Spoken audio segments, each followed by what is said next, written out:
And we are live on YouTube. Thank you. Good morning and welcome to the Landmarks Preservation Commission's public hearing and public meeting of February 22nd, 2022. We'll start by taking attendance and I'll turn it over to Mark Silverman to call the roll. Chair Carroll. Here. Vice Chair Bland. Here. Commissioner Shamir Barron. Here. Commissioner Chapin. Here. Commissioner Chen. Yeah. Commissioner Devonshire. Here. Commissioner Goldblum. Commissioner Gustafson. Here. Commissioner Jefferson. Here. Commissioner Lutfi. Here. Commissioner Holford Smith. Here. All right, good morning. And again, this is the February 22nd, 2022 public hearing and public meeting of the Landmarks Preservation Commission. This meeting is being held via Zoom and live streamed on YouTube. So if you would like to testify on any of our public hearing items, you may do so at the estimated time, which is estimated time for that item, which is shown on our public hearing agenda, which can be found on our website. If you would just like to watch the proceedings, you may do so by going to our YouTube channel. And today we're going to start with a public meeting agenda, which is four items that have already had a public hearing, and the applicants are back today with revisions in response to hearing the commissioner's comments at the public hearing. And then we will move to our public hearing agenda. And with that, I will turn it over to Corey Harala, our Director of Preservation, to take us through both of our agendas today. Thank you, Sarah, and good morning, everyone. We'll start today's Preservation Department agenda with public meeting item number 1, LPC 22-04296, an application for a certificate of appropriateness in the Borough of Manhattan, Block 486, Lot 11, 134 Spring Street in the Soho Cast Iron Historic District. This is a Beaux-Arts style mercantile building designed by Albert Wagner and built in 1895 to 96. And the application is to install a flagpole. This was last presented at the public hearing of January 4th, 2022, and no action was taken at that time. I believe the staff will do a brief introduction before turning it over to the applicant after we open the proceedings. Great, thank you. And why don't we go ahead and open the proceedings now so that we have a seamless transition.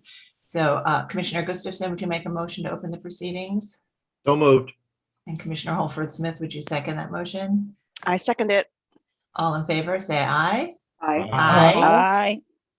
Any opposed? Okay, so after the staff introduces the project, the applicant may go ahead and speak. Thank you, Sarah. Good morning, Commissioner Maggie. With regards to the proposal presented at the January 4th, opinions were mixed, with some caution to the installation of a flag, meaning that they would be open to with modifications such as of the tripartite grouping of the windows and in conjunction with existing sign brackets. The proposal changing the proposal and reducing it in size, existing sign bracket. The app would like to further elaborate on the information about flagpoles within the historic district.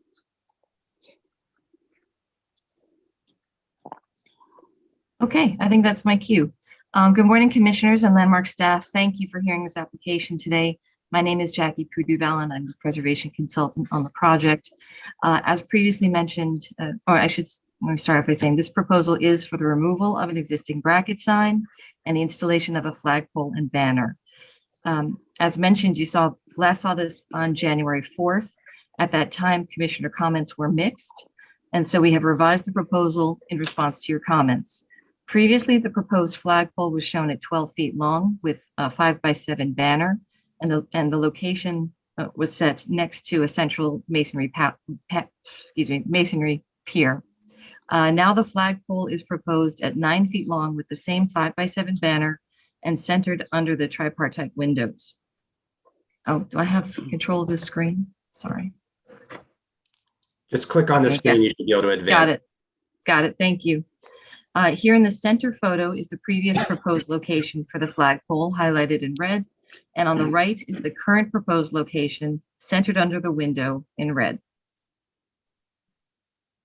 Here's the building as it appeared in the 1940s, a designation in 1970, and its current condition going left to right. A bit of background on this building again. In 1988, a C of A was issued on the building, approving, among other things, 3 flagpoles on the Spring Street elevation. You can see the 3 flagpoles highlighted in the arrows on these photos. I know these photos are blurry. These photos are from the 1980s and from the 1990s. I should also mention that an MOU was issued on the building the following year in 1989, but that MOU is going to be abandoned now because of the recent zoning change at Soho. Here's the proposed location again at that brick spandrel highlighted with the red box. The location is to be centered under the windows as some commissioners requested. This proposed location is also the same as a previous flagpole installation location and will use holes that have since been patched, which I think you can see in these photos. And to the right is an elevation drawing showing that flagpole installation. Here are elevation, section, and detailed drawings for the proposed installation. Again, the flagpole is now proposed to be 9 feet long with a banner that is 5 by 7. Now, just to give a bit of context on the neighborhood, flagpoles and banners have been approved by the commission at hearing within the last 5 years. Here on the left is 114 Prince Street, whose flagpole was approved in 2017. On the right is 120 Prince Street, which had a flagpole approved in 2018. On the left is 107 Mercer, which had a flagpole approved in 2017. And on the right is 130 Mercer, which had a fabric banner approved in 2019. And on the left is 155 Mercer Street, for which a C of A was issued in 2013 to relocate an existing flagpole. And on the right is 64 Worcester Street, which had a flagpole approved in 2015. And these are photos of these. Both of these photos are of 584-586 Broadway, which had 2 flagpoles approved with a C of A in 2020. And to conclude, given the history of previous flagpole installations approved on this building and the scale of this facade, it's my opinion that the installation of 1 flagpole will not detract from this facade and will be consistent with approvals for flagpoles elsewhere within this district. Thank you. I welcome your questions and comments. Great, thank you. And commissioners, do we have any questions? Okay, Commissioner Chapin, followed by Commissioner Devonshire.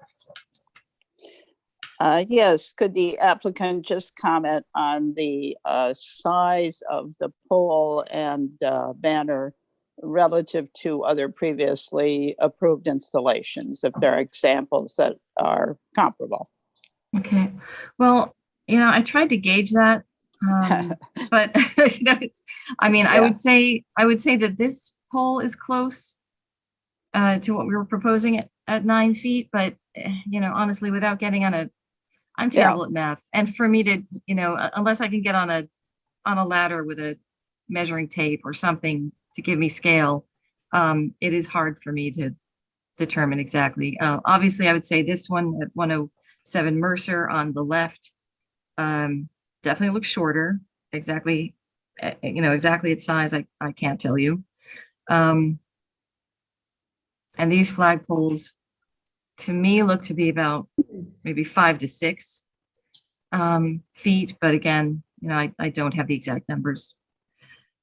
So you have a couple that are in the range, like the Clifford or whatever, I guess was approved, and the black flag which you showed earlier, which looked relatively.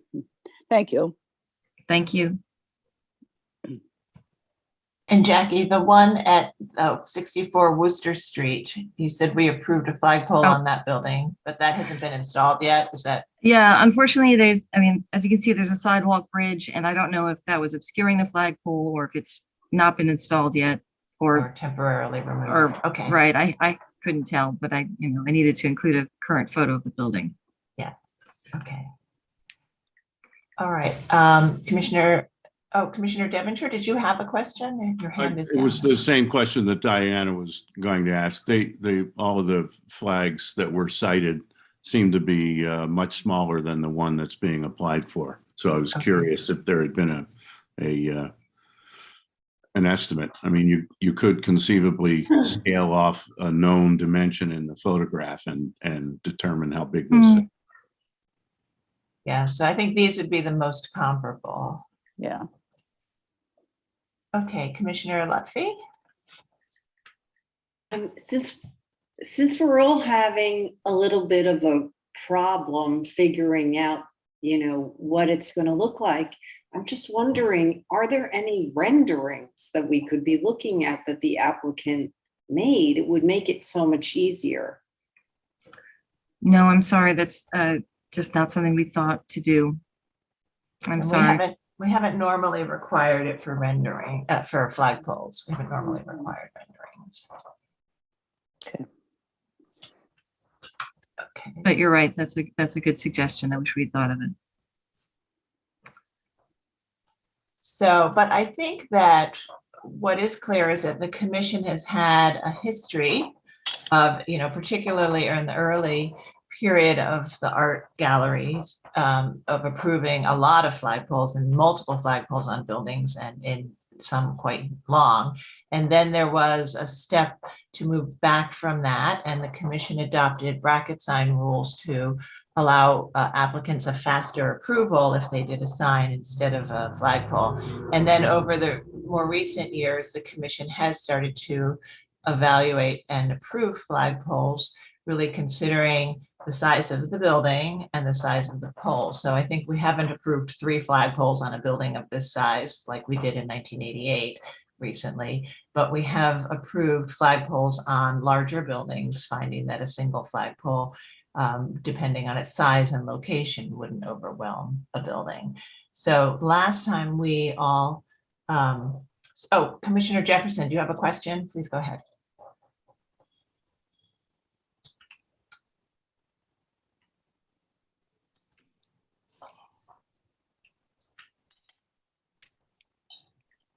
Commissioner Jefferson, did you have a question? Yeah, I have a comment. Yeah. The flagpole, the bottom of it is 10 feet from the ground. Human Correct. beings, 5'6", about typically 6 feet. So you have about 4 feet. And it seemed kind of low, especially 10 feet. That's the size of a room, essentially. I mean, if it was 8 feet, 6 feet, maybe a foot more, it just seemed very low to me as a pedestrian walking by. And the question is, how did you decide on the height? Based on what? By height, do you mean the location of the flagpole itself or the size of the banner? The size of the banner. It's 10 feet from the finished floor, from the sidewalk floor. Right. The size of the banner was really decided by the building owner, who's trying to attract a new commercial tenant in a challenging time for attracting commercial tenants. I don't know if you've walked around Soho lately, but there are a lot of empty storefronts. It's pretty depressing. So I think the building owner is just trying to get a larger banner to entice a commercial tenant. No, I understand that. My question is just Mhm. typically the Mhm. 10 feet. Is that typical dimension? I don't know. I wouldn't say that there's a typical dimension. I mean, I included them in the previous presentation, but not in this one. Streetscape photos that showed a huge variety and a huge proliferation of flagpoles all over this district. Many of them of undetermined origin, whether they permitted or not. But there are a lot of flagpoles, and the banners hanging from them are in all different sizes. So yes, I personally saw a lot at this size and as well as the smaller sizes like I showed on a couple of buildings in this presentation. Thank you very much. Thank you. Other questions? Okay, so, as I was saying, we have this, I started to outline the history of our regulatory review and when we last saw this, there were about 5 of us who were supportive of a flagpole, given the kind of historic layering in the district and the sort of dating it to the period of the art galleries, but also finding that the commission had approved flagpoles over time. But those commissioners who were supportive did ask for changes. One, to change the location to be centered below the window in that bay, and 2, to reduce the size of the flagpole, which for us, actually limiting the size of the flagpole can then dictate the size of the banner. In some ways, it changes the proportion and can change the overall size of the banner if you have a shorter pole. And then other commissioners were less comfortable with the idea of a flagpole in an historically industrial district, and not sure about our regulatory history. So the applicant came back today and showed some more recent approvals. The first presentation had mostly earlier approvals, and I think tried to show the variety in the streetscape. So given that new information, we'll see where our discussion leads today. So Commissioner Jefferson, you actually were supportive of it last time if they centered it and moved the location to below the center window and reduced the size of the flagpole. So I can approve this. My only issue looking at it again is just the 10-foot dimension. It's quite low. I mean, I think, and if it was 1 foot higher, perhaps, but I can approve it. If the rest of the commissioners think it's fine, it's fine. I can go ahead. But 1 foot shorter would be better. Okay. All right. And I think Commissioner Shamir Barron, you were also comfortable with it last time if they made changes like reduce it and center it. Yes. As I've said before, I'm very comfortable with flag. Maybe just a slightly, 7 feet for the height or length of that banner might be a little bit long. So reducing it by 1 foot is fine, but otherwise I find it to be appropriate. Okay, thanks. And Commissioner Chapin, I think you were also in the camp of finding a flagpole appropriate if centered and reduced in size. Yeah, and I've been looking at the examples presented and, page 7, which shows a number of small flagpoles, but those are, and small banners, but those are all on a 2-story building. And this is obviously a much bigger building, which a larger flagpole I think is more appropriate. And I note this one that we're looking at right now, which is the north face. I'm comfortable with something that size. I think that is similar to what was approved in 2020. I think the one that's being proposed is slightly larger than that, but we're all a little, I guess, uncertain about that. This doesn't look like 9 by 5, 9 with a 5 by 7, but maybe I'm wrong. So we probably have data on what was actually approved, but this approximate size, I think on this size of building would be appropriate. So. Okay, all right, thanks. So Commissioner Chen, I think you were also comfortable with a flagpole if they centered it and reduced it. And I wonder how you're feeling now if this addresses your concerns. I'm in a similar agreement with the rest of Commissioner like Alvarado that I think the length, given the length, I think if the rest of the commission deem it necessary to reduce it in size, I will support it as well. Okay, all right, great, thanks. Okay, and Commissioner Devonshire, I think you were less convinced about a flagpole, and I don't know if the new information about commission approvals has led you to think otherwise at this point. Well, I try not to consider anything a precedent, but in fact, the north face pole and banner seemed to be an appropriate size.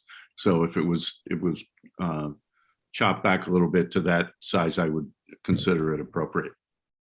Okay, great, thank you. Commissioner Bland, you also, I think, were less comfortable with a flagpole. Yeah, I'm generally less comfortable with all these flagpoles. I think the recitation of all of them as a president by Jacky was interesting, but also for me, it just says we have too many flagpoles. But it's hard to completely stop it. So I guess I'm not going to vote against it if it can be considerably smaller. I just think they're too big. And North Face would be absolutely the biggest. I would support something even smaller. Okay. Commissioner Lutfi, I think you were in the same camp. I am in the same camp. Actually, I feel like since as I said, I'm a little surprised. I know we don't require it, that there's nothing was presented that really shows how this is going to work on the facade of this building relative to the facade and the streetscape itself. It seems like it could be very large to me. So unless it's scaled back, the pole is scaled back and the banner scaled back, I can't support it. Okay. Commissioner Gustafson? I think I'm in agreement with both Commissioner Lutfi and Commissioner Bland, which is to say, I'm okay with the flag, I'm okay with the location, but I'm not okay with the size. I think it's got to be significantly smaller. Okay. And Commissioner Holford Smith, I think you were not present last time. Yeah, I don't think I was here for this one, but listening to the the presentation and looking at the scale of the building, I think I can find a flagpole appropriate at this location, but I do think it's still too big.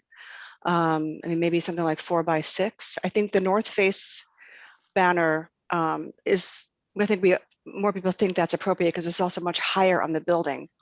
This is very low, as Everardo was pointing out. So I think 4 by 6 maybe for the banner, something like that. Okay. Okay. All right. So I think we have enough to vote to approve it today with the modification that it be reduced, both the flagpole and the banner size, to be more similar to North Face, and I think which may actually be more of a 4 by 6. So we can try to get the dimensions from our approval from that application to verify it. But so we'll say reduce it at least by a foot to be similar to North Face, and approximately 4 by 6. So Commissioner Jefferson, would you be able to read the motion? Yeah, Chair Carroll, I did not receive that portion of the. Oh, you didn't? No, I only got the other part. Okay, great. Let's we'll send that to you. And in the meantime, Commissionerchapin, would you make the motion? Yeah, yes. Okay. In the matter of the Certificate of Appropriateness, Borough of Manhattan, LPC 22-04296, 134 Spring Street, Soho, Cast Iron Historic District. A Beaux-Arts style mercantile building designed by Albert Wagner and built in 1895 to 96. The application is to install a flagpole. I note that the building style, scale, materials, and details are among the features that contribute to the special architectural and historic character of the Soho Cast Iron Historic District. I further note that the Certificate of Appropriateness 88-0072 was issued on April 13, 1988, approving the installation of flagpoles, which were subsequently removed.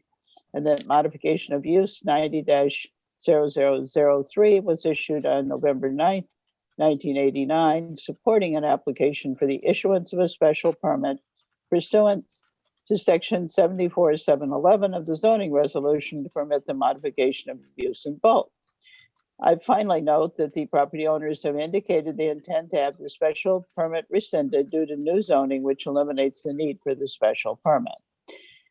I recommend approval with modifications, finding that the proposed work will not eliminate or damage any significant architectural features, that the presence of a flagpole and banner will be consistent with the character of the streetscape, which features a mix of commercial and industrial buildings, including several with flagpoles, that the placement of the flagpole will be typical and compatible with the ordered design of the facade, that the existing sign bracket at the facade will be removed, helping to ensure that the total amount of signage of the building will not overwhelm the facade, and that the work will not diminish the special architectural and historic character of the building or historic district. However, I find that the large size of the flagpole has the potential to accommodate an excessively large banner will be atypical and draw undue attention to the installation. Therefore, I recommend that the length of the flagpole be somewhat reduced and the size of the banner, working with the staff, and that the previous approval of the north face banner be looked at to determine the maximum appropriate size of the banner and flagpole. Thank you. And Commissioner Holford Smith, would you second that motion? I second it. Thank you. Mark, will you call the vote? Chair Carroll, Aye. Commissioner Bland, Aye. Commissioner Shamir Barron, Aye. Commissioner Chapin, Aye. Commissioner Chen, Aye. Commissioner Devonshire, Aye. Commissioner Gustafson, Aye. Commissioner Jefferson, Aye. Commissioner Lutfi, Nay. Commissioner Holford Smith. Aye. With 9 in favor and 1 opposed, the motion passes. Thank you, commissioners. So please continue to work with the staff, and we'll move to the next item. The next item is public meeting item number 2, LPC 21-08769, an application for a certificate of appropriateness in the Borough of Manhattan, Block 1205, Lot 29, 315 Central Park West in the Upper West Side Central Park West Historic District. This is a neo-Renaissance style apartment building designed by Schwartz and Gross and built in 1911 to 12. And the application is to install banner signs. It was last presented at the public hearing of January 11th, 2022. No action was taken at that time, and the staff will run through the slides for this revised proposal. Thank you, Corey. Good morning, commissioners. Elizabeth Fagan, preservation staff. This item is 315 Central Park West, located within the Upper West Side Historic District. At the public hearing of January 11th, 2022, the commissioners reviewed a proposal to install 2 fabric banner signs installed on brackets above the West 91st Street entrance to an existing school, which you can see here on the right. At the hearing, the commissioners supported a banner or flag type signage, but expressed concerns about the size and the design of the bracket and escutcheon plate, and requested that the applicant explore reducing the signage to 1 banner or revising the signage to a flag on a flagpole to be more in keeping with other schools within the historic district. The applicant has returned with a revised proposal, and the revised proposal involves installing 1 flagpole and flag at an area of plain limestone above the West 91st Street entrance to the school. Note that the existing plaque signage, which you see on either side of the doors, was previously approved by the commission. Here is the location of the flagpole in plan. And the flagpole will project just over 4 feet from the facade and feature a black finish with a gold finial. And finally, here is the rendering of the proposed flagpole in context with its surroundings. And the applicant is here and available to answer any questions that you may have. Thank you, Elizabeth. Commissioners, do we have any questions? All right, I'm not seeing any questions, so we may be able to move right to our discussion. And for some of you who are muted, I just sent you a request to unmute. So this was another application that we saw for signage. This was an apartment building with a school in it, and they were proposing that, as Elizabeth said, the 2 bracket signs. And many commissioners were fine with the signs if the attachments were restudied. Some felt that it should be one sign and some felt that a flag was more appropriate. So it was, as Elizabeth said, a little mixed, but we'll see where we are today. They've revised the proposal to be a single pole and shorter in length. So Commissioner Devonshire, you were not comfortable with the signs as proposed last time and suggested a single flag on a pole, and even suggested that the pole could be longer if than the blade signs were. So does this address your? I'm okay with this. Yep. Okay, great. Thank you, Sarah. Yep. And then I think Commissioner Shamir Barron, you also felt a flag or flags would be better. Are you comfortable with this now? Sorry. Yes, I think it's appropriate. Okay, great. And Commissioner Jefferson, I think you also felt a flag would be more appropriate. Appropriate. For an institution. And Commissioner Lutfi, you also were in that camp. Are you comfortable with this? Very appropriate. Okay, great. And Commissioner Gustafson, I think you were okay with the idea of the signs, but not the attachments and the escutcheon plates. And so with this switch to this direction, how do you feel right now? Yeah, I'm fine with this. That's appropriate. Okay, all right. And Commissioner Holford Smith, you had thought that one sign would be more appropriate than two, so they switched to a small banner. Are you comfortable at this point with this? Yes, I think it's appropriate. Okay, all right. And Commissioner Chapin also felt there should just be one sign over the entrance. So with a banner in that location, are you comfortable? Yeah, I think these changes have made it appropriate. Okay, great. And Commissioner Bland, I think you also were not, I think you were comfortable with the signs, but not the escutcheon plates. And I think not that excited about the idea of a flag, but given the size and location, I'm wondering where you are here. Well, it's helpful to see a rendering. Yes. Yes. And therefore, I think if this rendering is reasonably accurate, which it has the propensity of not being easily, but let's assume that it is accurate, I can support this because I think it's modest, centered, and therefore appropriate. Okay, all right, great. And Commissioner Chen, you were not present for this discussion, but having heard the comments and the support for this revised proposal today, are you comfortable? I think this seems very reasonable and appropriate. I concur with the rest of the commissioners. Okay, all right, great. So we will go ahead and I think we'll have a consensus to approve. Commissioner Devonshire, would you make a motion? So moved. Oh, will you read the motion? Sorry. In the matter of 315 Central Park West in the Upper West Side Central Park West Historic District, an application to install banner signs, I recommend approval, finding that the proposed flagpole and flag will be located at the side street entrance corresponding to the location of the school, therefore will not detract from the building's primary entrance on Central Park West. That the flagpole will be installed at areas of plain masonry and therefore will not damage or disrupt decorative features of the facade. And the presence of the flagpoles and flags of similar scale and design are typical of buildings with institutional uses located within the historic district. Thank you. And Commissioner Chen, would you second that motion? Second.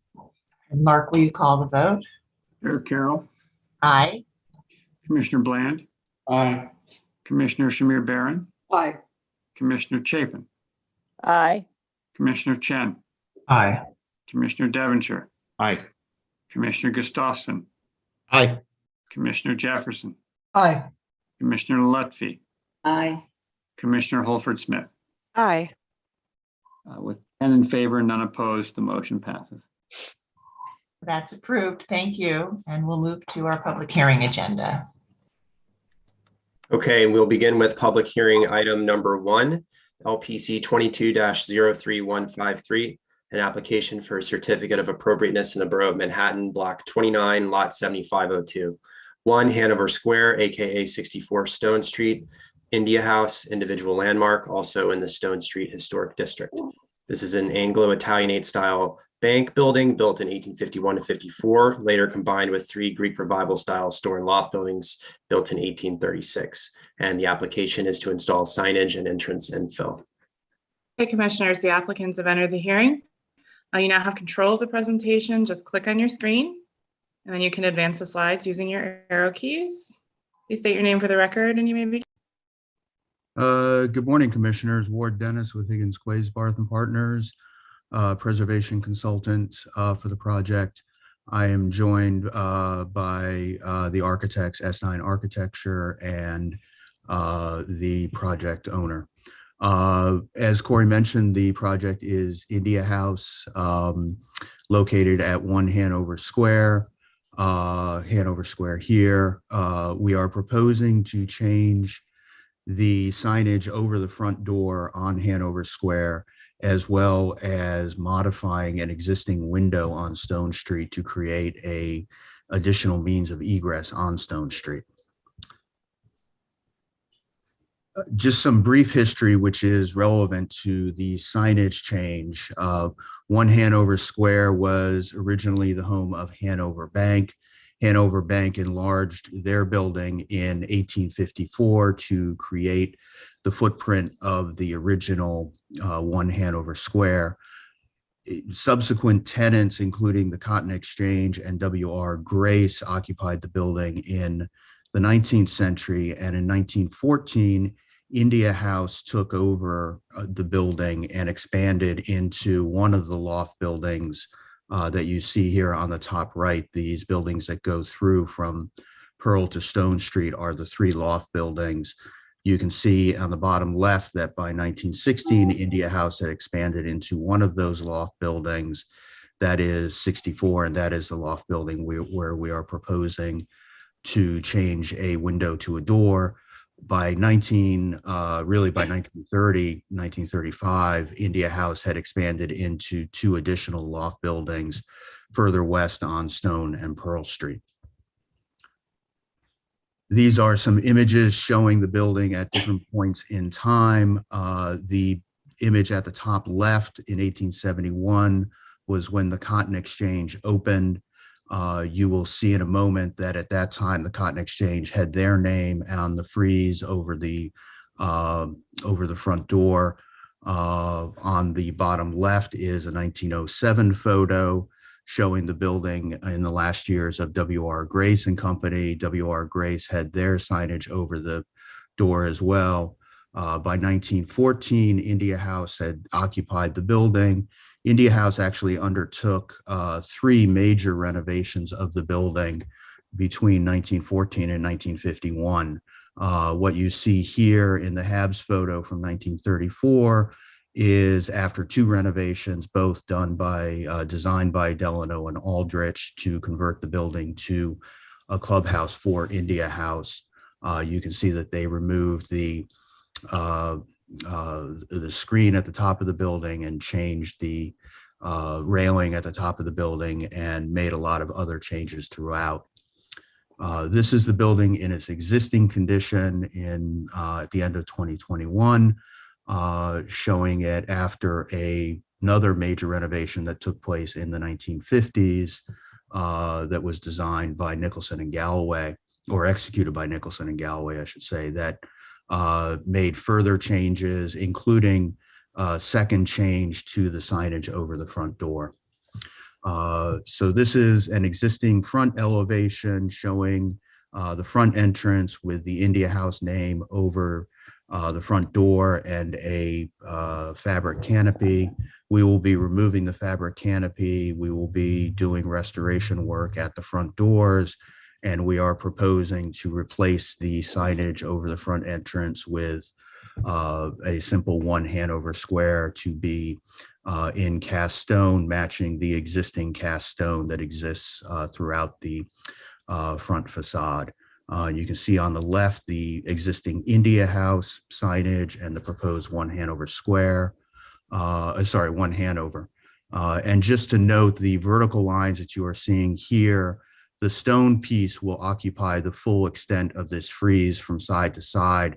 These vertical lines are where the frieze steps back to the further back frieze over the pilasters here. So it is a single unit as it always has been. This is a detail showing the existing and proposed. The existing signage here, we believe, dates sometime to between 1950 and 1965. You can see that it is a sort of modern sans serif typeface that they used. We are going back to a serif font that more closely matches what was originally on India House in circa 1914. And the spacing and all of the signage as shown matches what we've been able to learn from historic drawings.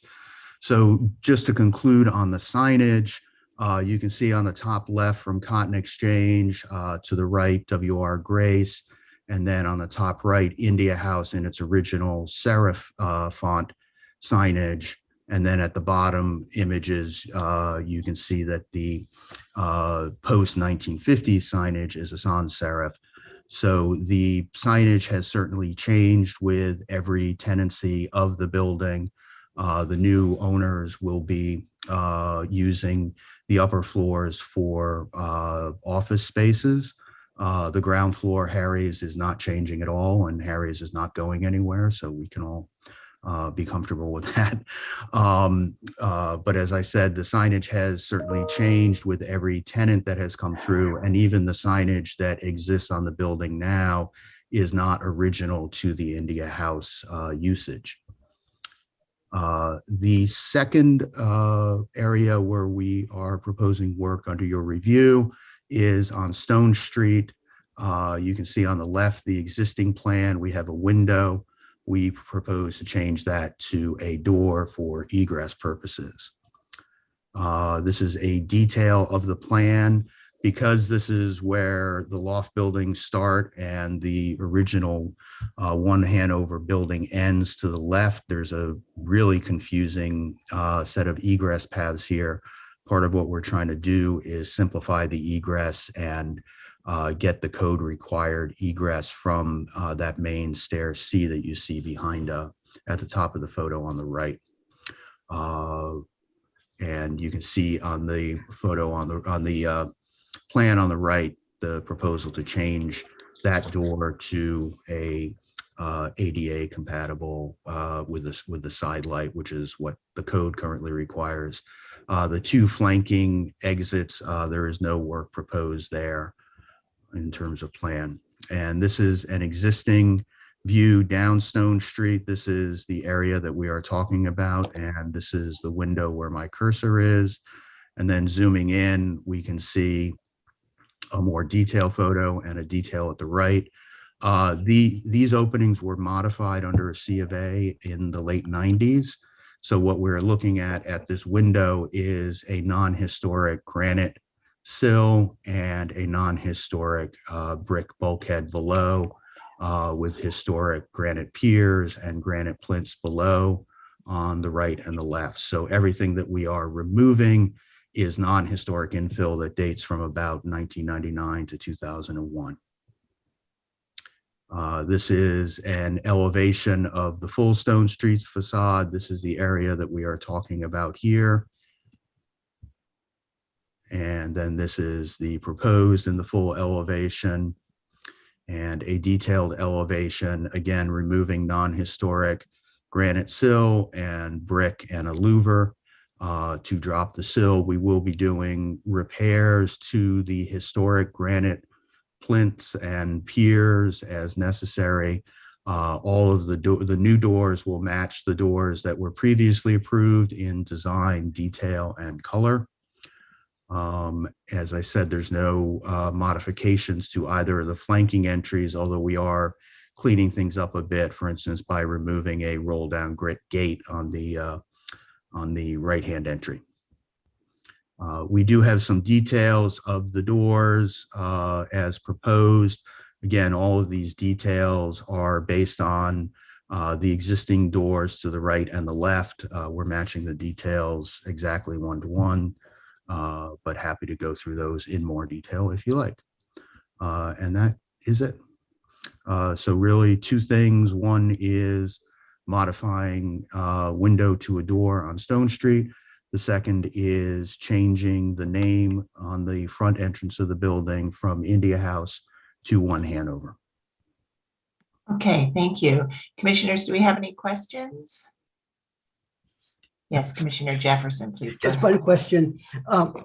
What was India House? What was it for 100 years? What happened there? It was a clubhouse that was established in the early 20th century.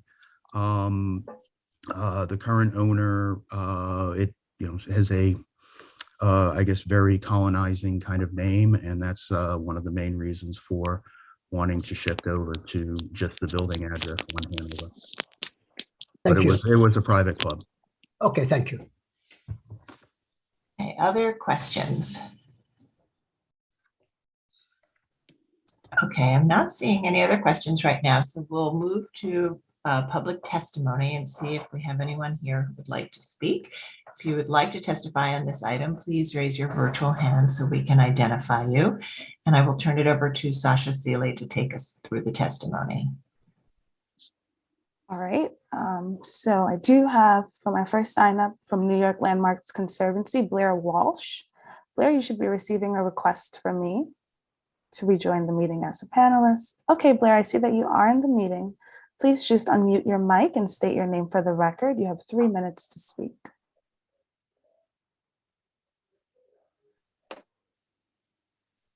Good morning, Commissioners and Chair Carroll. I'm Blair Walsh speaking on behalf of the New York Landmarks Conservancy.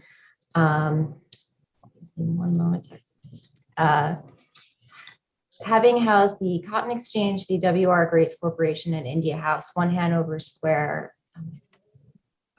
reflects Lower Manhattan's enduring history as a center of commerce and trade.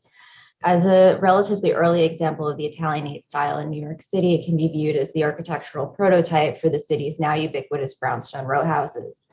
The Landmarks Conservancy has a long history with this property, beginning in 1981 when an easement was established as part of the preservation plan to allow the transfer of air rights to an adjacent lot.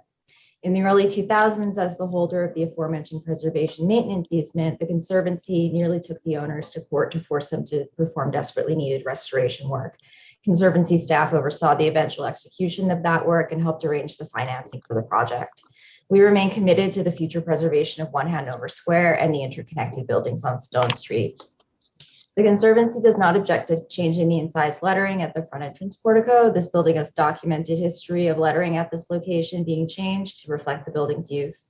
Nor do we object to the proposed changes at the ground floor of 64 Stone Street. The existing infill at that bay is not historic, and the proposed doors in keeping with those found in similar buildings of this age and style.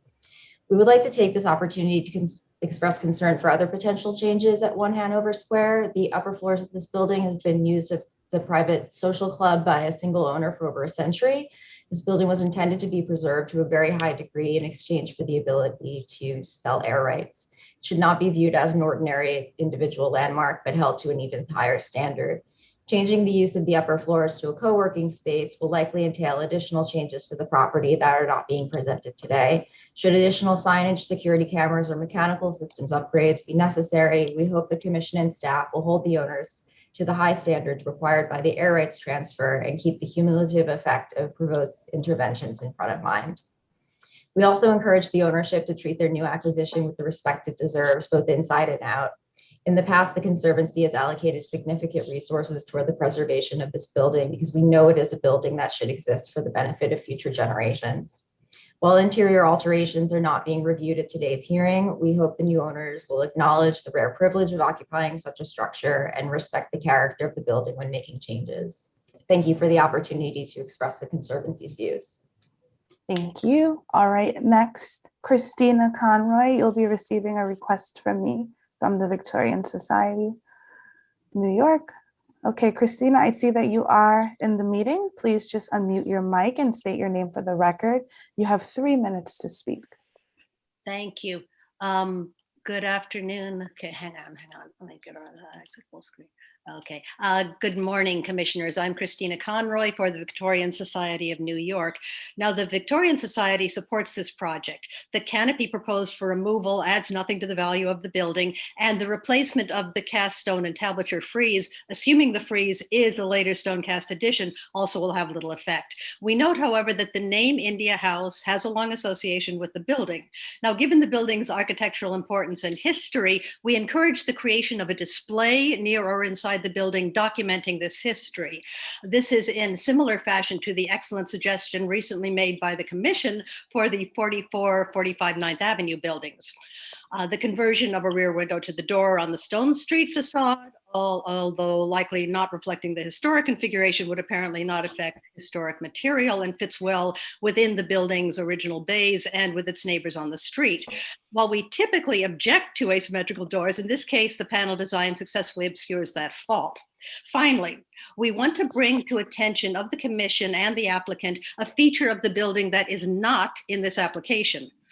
The two cast iron lamp posts flanking the entrance steps are original, rare, early gas posts, and possibly the only survivors of a once common type.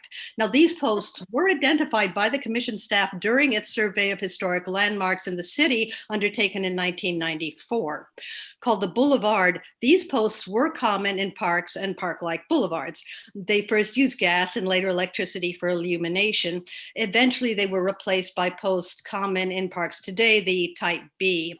Now, it isn't known why or when these public lampposts ended up at India House, but the presentation photos show them in place in 1907 and probably as far back as 1871, when they would have used gas for illumination. At the time of designation, the luminaires were well proportioned and similar, if not identical, to the historic lanterns. The replacements installed between 2011 and 2012 were poorly proportioned and inappropriate in design. Now, we hoped that better replacement luminaires would have been installed in conjunction with the proposed building renovation project. Please see the photographs attached to the written testimony. Thank you so much from the Victorian Society, New York. All right, thank you. Okay, those were our signups. Let me just take another glance over. And I do not see any more hands raised, and I don't see anyone that wishes to speak. And I would just like to add for the record that Manhattan Community Board 1 recommends disapproval of this application.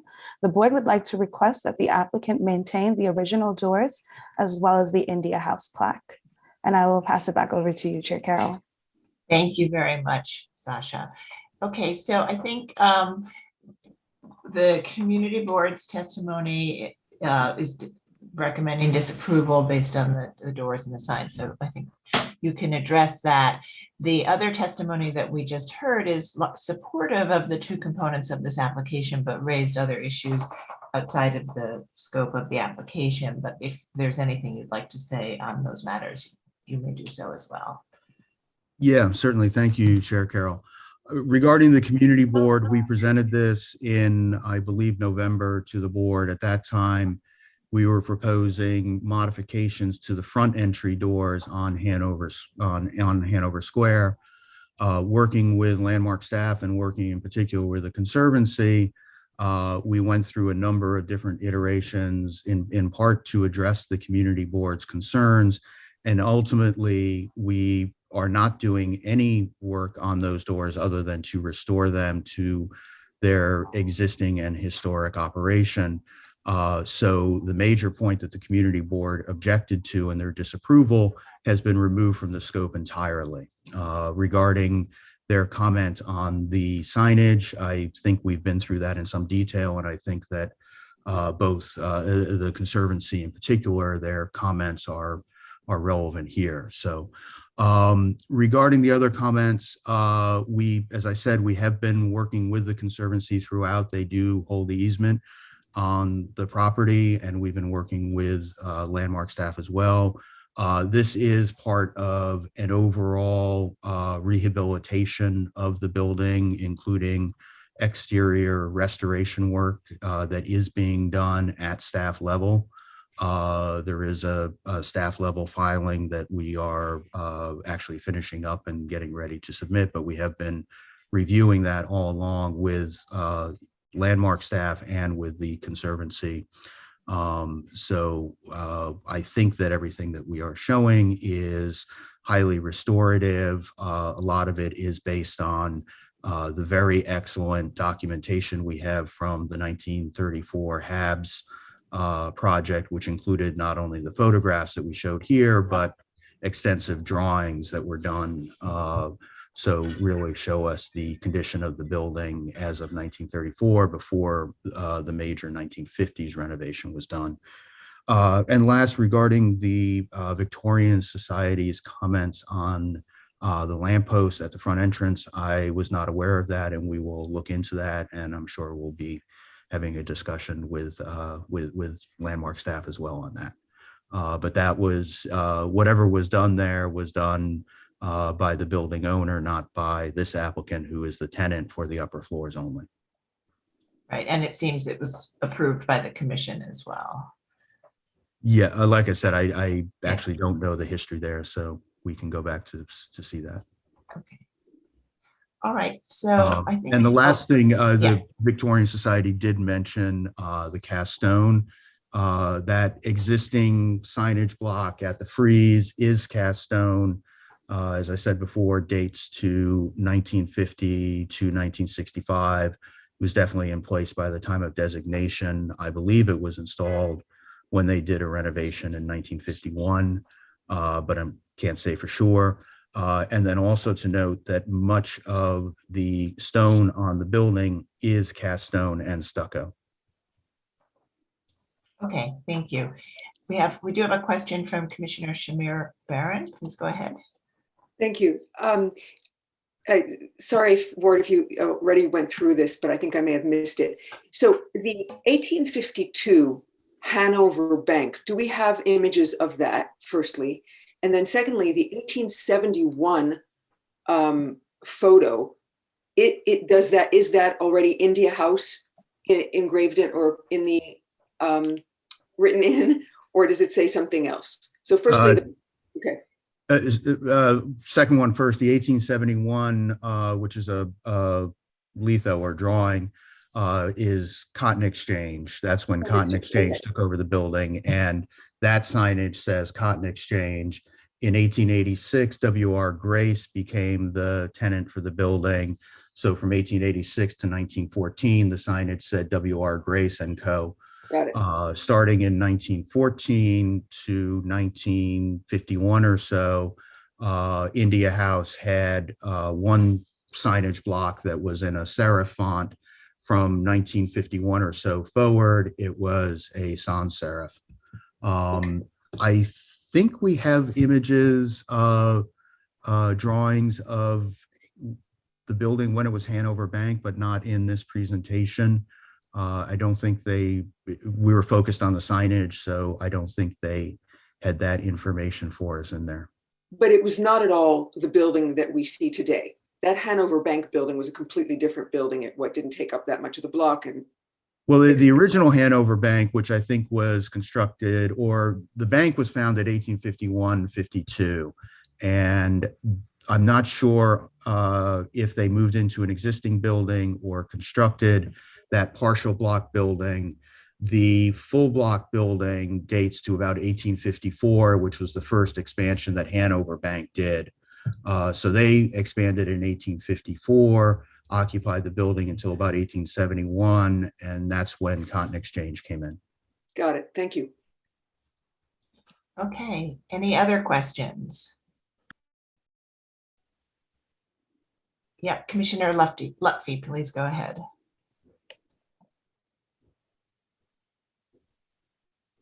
Commissioner Lutfi? You're muted. Will the signage that's being installed be reversible? It is it's a single cast stone unit. So just as the existing single cast stone unit was installed and we're now reversing it, is reversible by removing a piece of non-historic cast stone. Mm-hmm. Okay, great. So maybe not fully in the sense that we think of, but it is that's how the signage has changed over time. Mm-hmm. Great, thanks for clarifying. Any other final questions? Okay, I'm sending requests to unmute, so look for those. And Commissioner Bland, would you make a motion to close the hearing? Moved. And Commissioner Chen, would you second that motion? Second. All in favor, say aye. Aye. Aye. Any opposed? Okay, the hearing is closed and we'll begin our discussion. So as was presented, there is a lot of restorative work and other work happening at staff level. The two components that are before us today are to replace the non-historic window and masonry base at the center bay on Stone Street with new panel doors that match the flanking doors, which were approved by the commission in the 1990s. And then to change out the more modern cast stone unit with, it says India House, and put in a new cast stone unit with 1 Hanover Square in a font that is similar to the original India House font. I think that's correct. So we have two components before us, the sign and the door, as well as largely supportive testimony, with the exception of the community board's position on the sign. So Commissioner Holford Smith, would you like to start this one? Sure. I think that the replacement of the side door on Stone Street is appropriate. What's there now is not original, and what they're replacing it with will be in keeping with the existing doors and flank it. So I think that's appropriate. In terms of the sign, I feel that sign is, it's changed names over the years, but it's always represented sort of who is in the building, sort of the identity of the building rather than the address. And I feel that would be lost if India House was removed. And sort of part of the history of the building would be lost by just putting the address there. So I feel that they should maintain the India House, even though it's not original. It's been there for quite a long time. And perhaps they can find another location for the 1 Hanover to identify the building address. Okay, I mean, I do think that the India House has, because it was an exclusive club, I think has, but I think Jenny said it, colonial implications, right? That were That's true. Something that they didn't want to have. I think we also don't generally regulate content of signs. And I don't know if we want to, Mark, if you want to weigh in a little bit on that. Well, I think that in the past, what we've done is sometimes we've put we've kept historic, which is, this isn't necessarily. But Mark, I meant the content, like whether it's a name versus an address. Well, like I said, we in other cases where there has been inscriptions that have been there, we have covered it up to keep it there if there's a historic significance to the name or it's an historic sign. We have covered stuff up.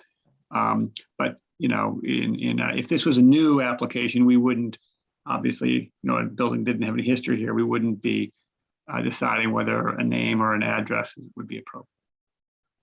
Okay. So, but given the history, we can consider the content. Okay. All right. Commissionerchapin?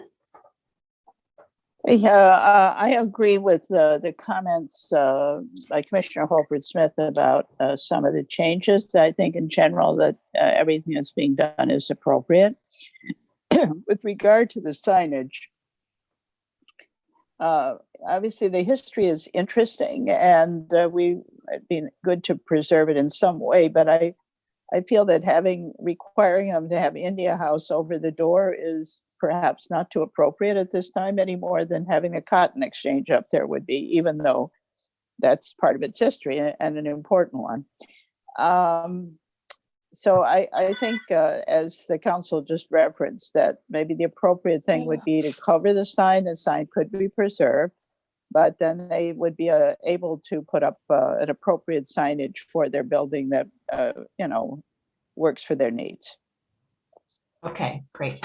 Commissioner Goldblum, and I'll note for the record, you did join us during the presentation, so I don't, I don't feel like I was there long enough to Enough. really comment.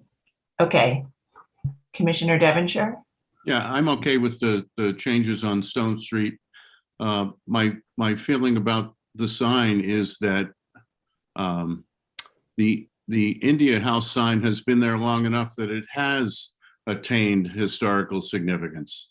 And content aside, then I would say that there's nothing restorative about adding another sign, certainly not by removing that one or adding another one. I think that the India House sign should stay. Okay. Commissioner Chen? Yeah, so this is a real interesting one. I think I agree with the rest of the commissioners about the door on the Stone Street. I think that's non-historic and is appropriate there. The issue with the sign is very interesting here because it has a number of iterations, W.R. Grace, as well as the Cotton Exchange, as well as so. My question to the council and the commission is that if it is a new tenant in that building, which way will we go? Will we allow it to be one Hanover Square? Or do we say that the India House has become now historic, therefore it should remain? So that is, I think, is what's before the commission.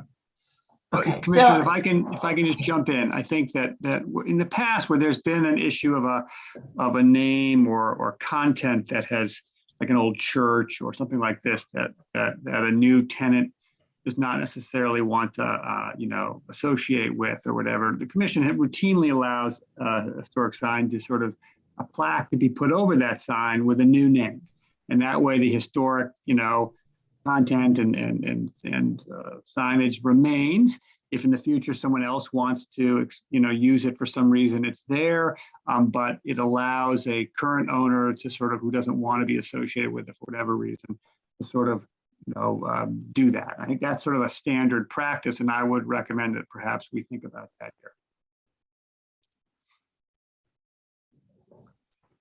Okay, so Commissioner Chen, you would be comfortable with a new reversible sign being mounted over the India House, is that? Yeah, I mean, I think this is sort of interesting because India House indeed as a club has become quite well known.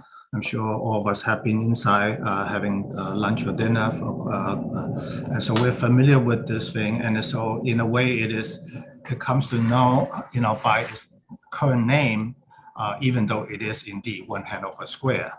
So I think this is an interesting question for all of us, given the recent trend toward what is appropriate in the history and time, given its colonial past and the implications. So yeah.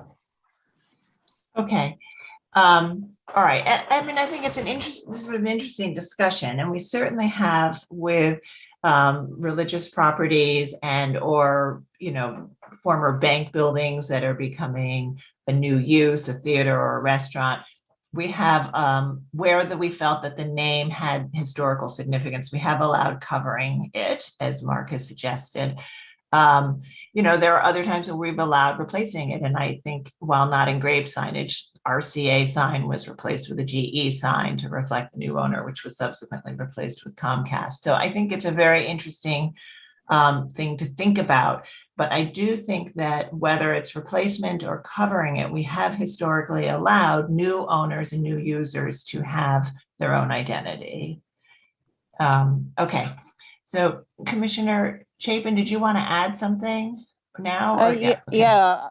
Yeah, I was just thinking that perhaps the applicant could also put up a plaque memorializing that this was originally the Cotton Exchange, the history of the Hanover Bank, the Cotton Exchange, and the India House, to give a perspective that would then be present, as well as if the signage is covered. That was my thought.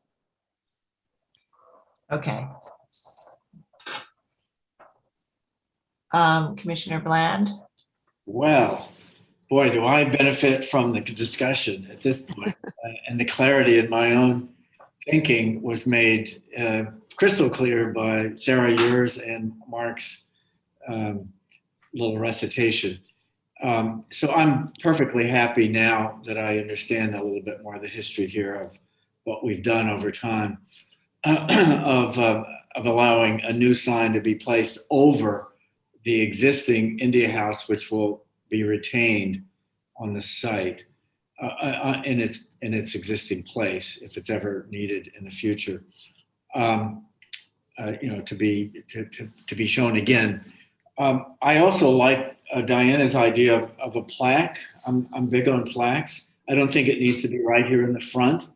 Luckily, we have 3 facades here. It could be placed more discreetly, perhaps, on Stone Street, maybe because it's such the whole street, I think, is a landmark.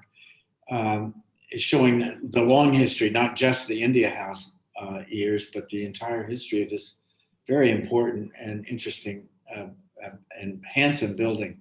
So I support that idea as well. And certainly I support the idea of changing out the non-historic doors and lintels on the Stone Street side to make a more easily accessible exit. Okay, thank you. Commissioner Lutfi? Yeah, I'm in agreement. I think that they've done a good job with their plans for making the Stone Street entrance accessible. They're not removing any historic fabric. It's very much in keeping with what it's surrounded by on the building. It really works well.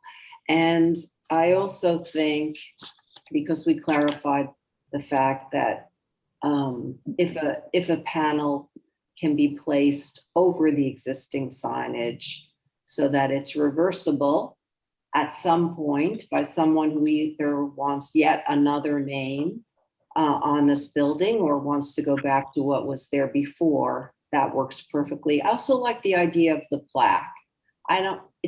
For me, it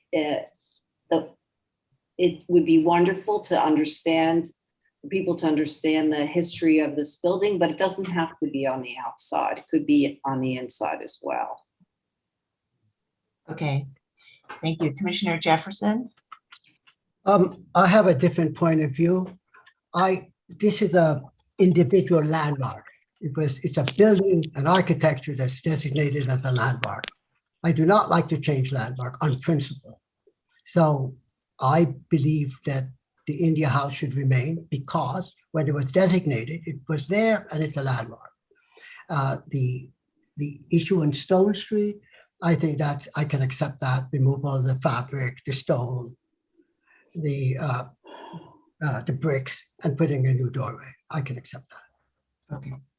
All right. I mean, I do want to, and I completely respect your position on the sign, but I do want to point out that when we designate individual landmarks, we always, when we do it with this idea that as all landmarks will need to change, and we don't sort of freeze buildings in time. The commission does approve change. That's what we do. We manage change. We ensure that change is appropriate. So I don't want to put us in a position where we're saying that individual landmarks can never change. Well, And if I can say something, Sarah, that it's especially true for signage, Commissioner Jefferson. We always recognize that signage on buildings does change. And so that's why we either allow it to change or we allow the historic sign to be, covered over. If someone wants to sort of expose it again in the future, they can. But signage is a particular thing that we recognize needs to change over time. I agree. I agree with both of you. But I think in this particular case, with this particular sign, India House, and what it means, that's what I'm arguing about. Okay. Okay. Great. Commissioner Gustafson? Just to make sure that we all come out in a different place. I agree with all the changes. I think on the Stone Street side, I think those are all appropriate. We're not destroying any historic fabric. I think those are appropriate. With regard to the India House signage, I'm not only happy to cover it up, I'm happy to remove it. Frankly, it's because I think the applicant made it pretty clear that this is a poorly executed replica of the original sign. So we're not, there's not much history in the specific sign that would suggest that we ought to preserve the specific sign. So I'm happy to remove it and replace it with the one Hanover. Okay, thank you. Commissioner Shamir Baron. Oh, yikes. This is so hard. So I guess I would like to propose that the engraved, that I think that there's value in the engraved letters, signs, even if they're relatively sort of a contemporary version, and that I would not want for sort of a new engraved. I'm not with another sign, and for the previous engraved India House to remain. I was interested in this idea, though, for a minute about that Anne Holford Smith proposed, which was, that the building always had a sign that represented the interior use. And so for a second there, I was thinking, well, if it was just Hanover, if in fact Hanover Bank or something Hanover that was not an address, would that have been appropriate? Meaning, if Hanover Bank were to come to us and say, change it, we're Hanover Bank again, can we put Hanover Bank in here because it has a historic kind of memory? And then I thought, well, really, what if now Wendy's came in and wanted to change it to Wendy's? Would we want that to happen? Engraved Wendy's there. That would have been appropriate in terms of the use. Would we find that acceptable? So that brought me back to, no, it doesn't need to reflect the content, the usage of the interior of the building. It needs to memorialize the kind of the fabric of the building that we designated, and the engraving is a kind of a material manifestation of that. So I think that that's sort of integral to the building, but I'm not opposed to covering it, retaining it, and having some other kind of sign like one Hanover that suits the current owners. And I find all the work on Stone Street to be appropriate. Okay. All right. So I think where we are is that we have enough commissioners to support this application with a modification that the new sign, the one Hanover sign, be a sign that covers the India House. I myself, like Commissioner Gustafson, feel that the existing sign, because it's a modern sign and not a historic India House sign, could have been replaced with a new unit the way that this unit is actually. But I think that the consensus of those who support replacing the sign in this location is really that it would be to cover it with another sign. So we'll go ahead and we'll make a motion to approve the changes to the doors on Stone Street to cover the India House sign with a new sign that says One Hanover. And we can ask the applicants to explore a plaque elsewhere on the building. But, and I think that may get us to a 6 and to a vote today. So we'll do the vote. I'll read the motion and then we'll do the vote afterwards to confirm where we are. In the matter of docket number 22-03-153, 1 Hanover Square, AKA 64 Stone Street, India House, an individual landmark within the Stone Street Historic District, an Anglo-Italianate style bank building built in 1851 to 54, later combined with 3 Greek Revival style store and loft buildings built in 1836. This is an application to install signage and entrance infill.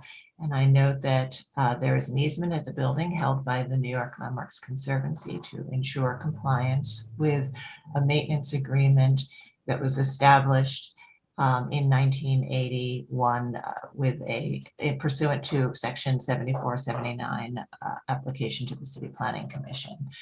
I recommend approval with modifications, finding that the ground floor at 64 Stone Street has been modified, including the installation of new windows and masonry at the base. Therefore, lowering the center opening to install doors will not result in the loss of historic fabric or adversely affect the building's fenestration pattern. That the modifications will provide for handicap access to the building. That the design, material, and finish of the proposed doors at Stone Street are in keeping with the types of doors used historically on buildings of this age and style. And I recommend that a new sign over the entrance would be consistent with the evolution of signage at this building during its history. However, I recommend that the existing India House sign remain in place and that the applicant install a new reversible sign panel over it for their new signage, and further recommend that they explore with staff the possibility of a plaque providing some of the historic information about the occupants of this building. Okay, so Commissioner Lutfi, would you second that motion? Second. Thanks. And Mark, will you call the vote? Chair Carroll, Aye. Commissioner Bland, Aye. Commissioner Shamir Barron, Aye. Commissioner Chapin, Aye. Commissioner Chen, Aye. Commissioner Devonshire, Nay. Commissioner Goldblum, you're abstaining? Yes. Commissioner Gustafson, Aye. Commissioner Jefferson, Nay. Commissioner Lutfi, Aye. Commissioner Holford Smith. Nay. With 7 in favor, 3 opposed, and 1 abstaining, the motion passes. That's approved with those, that modification. Please continue to work with the staff. And we'll move to the next item. Okay, the next item is public hearing item number 2, LPC 22-06109, an application for a certificate of appropriateness in the Borough of Manhattan, Block 506, Lot 44, 9 Vandam Street in the Charlton King Vandam Historic District. A federal style row house built in 1829 to 30, and the application is to amend certificate of appropriateness 19-25254 for the construction of rear yard additions and excavation of the rear yard and to modify the areaway. Okay, Commissioners, the applicants have entered the hearing.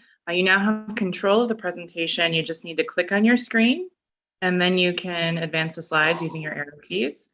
Please state your name for the record, and you may begin. Barry Rice.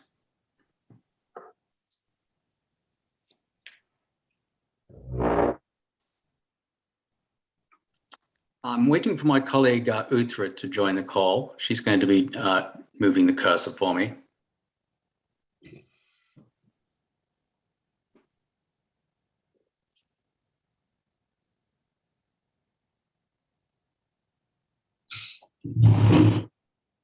Your colleague has joined, Mr. Rice. Thank you. Commissioners, good morning.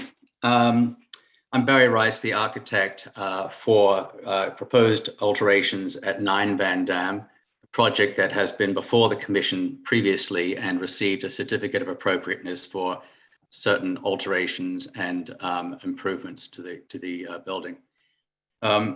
This is an 1829 townhouse, one of a group of a row of townhouses on Van Dam in Manhattan. The first image here shows the Charlton King Van Dam Historic District in the lower right of the image.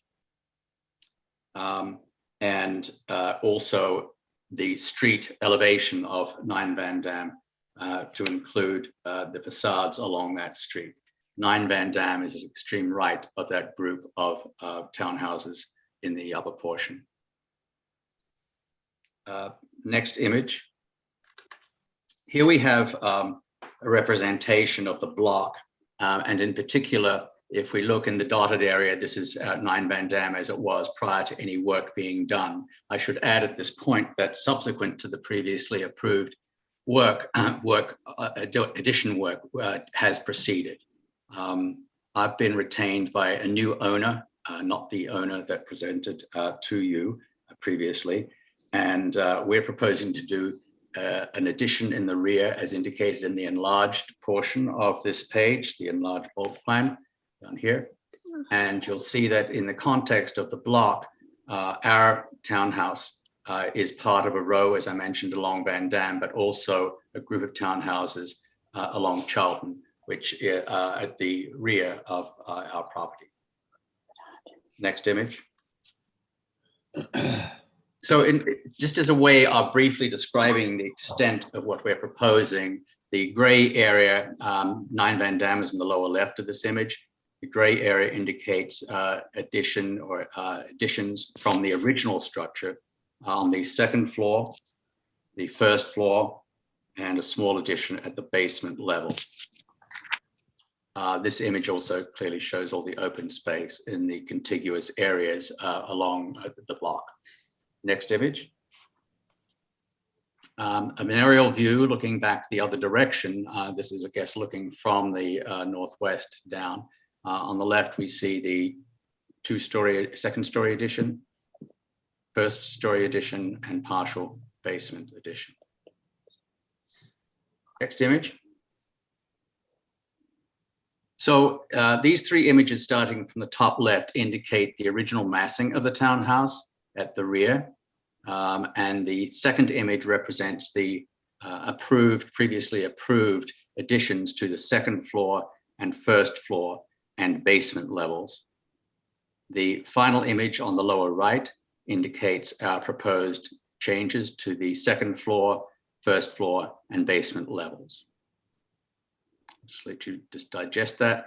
We are also showing you now views that were previously presented. This context was previously presented to commissioners by the previous applicants with the previous scope of work. On the left, the image represents what is visible from Charlton Street through the alleyway between two buildings, looking back directly at the rear of 9 Van Dam. The image on the right indicates the proposed view of what would have looked like after our additions. Next image. This drawing represents on the left the previously approved street elevation, and on the right what we are proposing on the street elevation. And just in summary, we are proposing very few changes to this facade. At staff level, we'll be reviewing some additional detailing that we'll be adding, historic detailing we'll be adding to the attic windows and the dormer on the roof. We'll be looking at an overbuilt or incorrectly built chimney that was added to this building subsequent to the previous approval, and how we might bring that back closer to its original status. That is, the bulk and the cladding on the chimney will be analyzed. We intend to bring it back so that at least on 3 elevations, it will appear as brick per the original. Also, there is a parapet just below the chimney on the right, and we'll show you some details of that. It's currently a stepped parapet. Historic photographs indicate that that's a level parapet, and we'll show you some photographs on what we're doing there. Otherwise, from the cornice level down, we are proposing to reinstate a stoop at the entrance as previously approved by the previous application, to restore the pointing on the facade and do other restorative work that will come under the auspices of a staff level review. Next image. The rear of the building, these 3 images represent on the left how the building looked before any recent alteration work. The middle image as the rear would have looked if the currently approved application were to be completed, with additions into the rear yard on the basement level, first floor level, and second floor level, and reinstatement of the historic attic window and dormer window at the attic level. Our proposal on the right indicates the additions on the basement level, first floor level, and second floor level. And also alteration to the dormer to the right of the attic window by bringing the sill of that dormer window down to provide a narrow door access to the terrace at this level. The balance of the work on the attic level, which is including putting copper roofing on the attic window, reinstating historic details on the dormer and the attic window, installing slate roof on the building, and as I mentioned, cladding the chimney. All of that work will be done to the top level. The lower two levels, the basement and first floor level, we're proposing to have larger openings than previously approved, which would involve wood-clad, painted, framed, folding by folding window wall or a nano wall. On the first floor level, there would be a Juliet balcony, and on the lower level, the doors just open into a rear yard, developed rear yard. Also, we're proposing from the first floor level to add a stair from the landing of the basement bump out, a stair down, exposed metal stair, open tread, open riser, a stair down into the rear yard. Next image. So here in 3 dimensions, if you like, the previously, before any changes are made, the rear elevation on the left, the previously approved rear elevation changes in the middle, and on the right, the additional bump out of the basement level with the stair down to the lower level, the larger openings represented on the first floor level and the basement level, the second floor and the basement, sorry, the first floor and the basement level on the currently proposed image shows the basement and first floor level brought forward, and we'll show how much it's brought forward from the originally approved. The second floor addition shows a partial expansion of the second floor back into the rear yard on the left 2 windows, and we'll show you that in plan. Next image. So this is the previously approved section of the building. And you'll see along the left of this plan, this section, a light well along Van Dam with ornamental metalwork that was previously approved and will be included in this application. In the cellar level, the lowest level, it indicates a swimming pool. There will no longer be a swimming pool down there. There will just be a vacant space down on that level. The previously approved rear yard shows a new structural slab forming the rear yard support, and that will be installed as indicated here. There will be no changes in elevation on that level. On the upper levels, it shows extensions of the first floor and second floor into the rear yard with brick parapets along the property lines to the east and the west, metal railings looking over the rear yard, and our proposal will also adopt that same detailing, although the extent of the first floor and second floor and basement extension into the rear yard has changed, and we'll show you that on the next slide. Next. So here we have the proposed section, that same section. If you look carefully, you can see a dotted line that indicates the extent of the previously approved extension of the second floor. That dotted line of the first floor and of the basement level in section that shows you how far further we want to extend the building into the rear yard. Next elevation, next section. The section looking the other way shows the stair in the rear yard from the first floor down into the basement level, which is the rear yard, level. It shows a planter underneath the stair with landscaping. It shows an area where we're putting in a spa or a small pool, which would be sitting on top of the slab in the rear yard. And there is also a benching which was approved in the previous application, presumably to stabilize the ground on the neighboring building to the rear. That will be retained. That will be clad with decking, which would extend over the new spa pool. Also on this elevation section, sorry, you can see in red lines the extent of the previously approved rear yard extensions. Compared to what we are proposing now. Next image. This is an image of the building with fairly clearly indicating at the from the Van Dam side, the parapet I mentioned at the base of the chimney, proportion of the brick chimney, and detailing of the attic dormer and attic windows, which we hope to get staff level approval to bring that detail back to the roof of this building. Next image. There are a series of plans which I'll leave, I won't go over now, but I'm happy to go over them to respond to any questions from commissioners. That's it. Right, thank you. Commissioners, do we have questions? Okay, I don't see questions at this moment, so we'll move to public testimony. We may have questions after that. So if you're in this meeting and would like to testify on this item, please raise your virtual hand so we can identify you. And as always, we'll start with anyone who signed up in advance and then move to others. And I will turn it over to Sasha Seeley to take us through the testimony.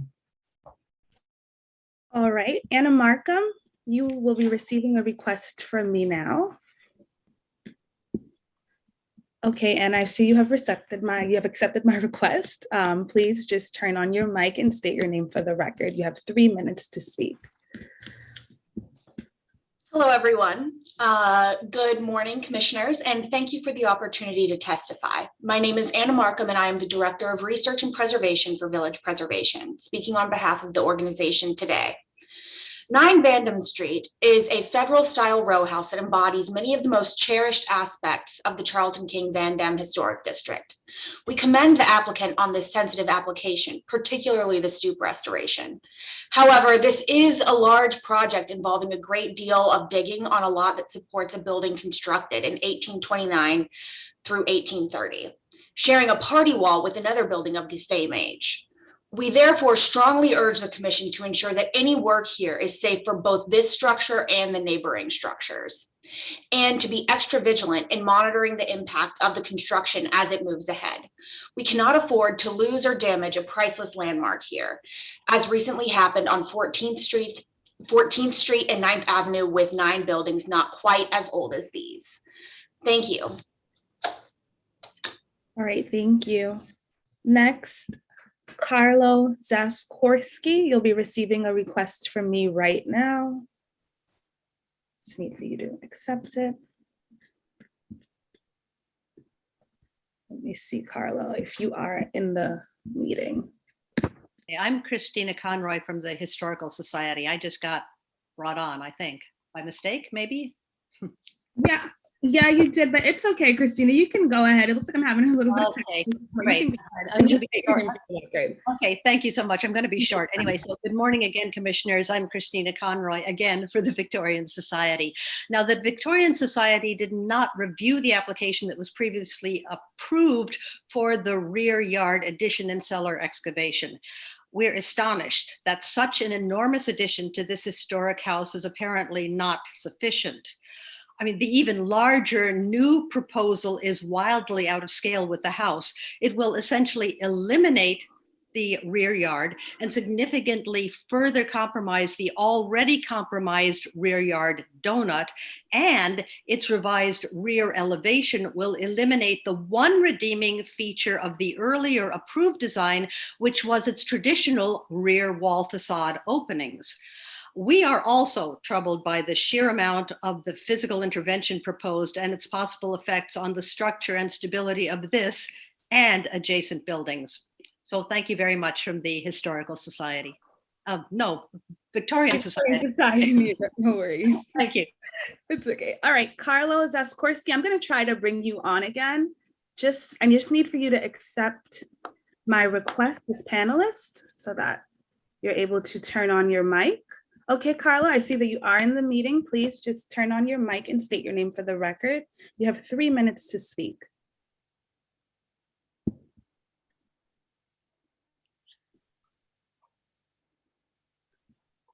All right, Carlo, I just need you to unmute your mic. You can go ahead and now have, okay, perfect. My name is Carlo Zaskorski. I'm an architect here in New York. And for several years, I was observing the construction of 9 Van Dam, and I am speaking for the 165 residents of 2 Charlton Street. We have many concerns which we have unfortunately experienced a very difficult construction process during this work. The excavation of the cellar is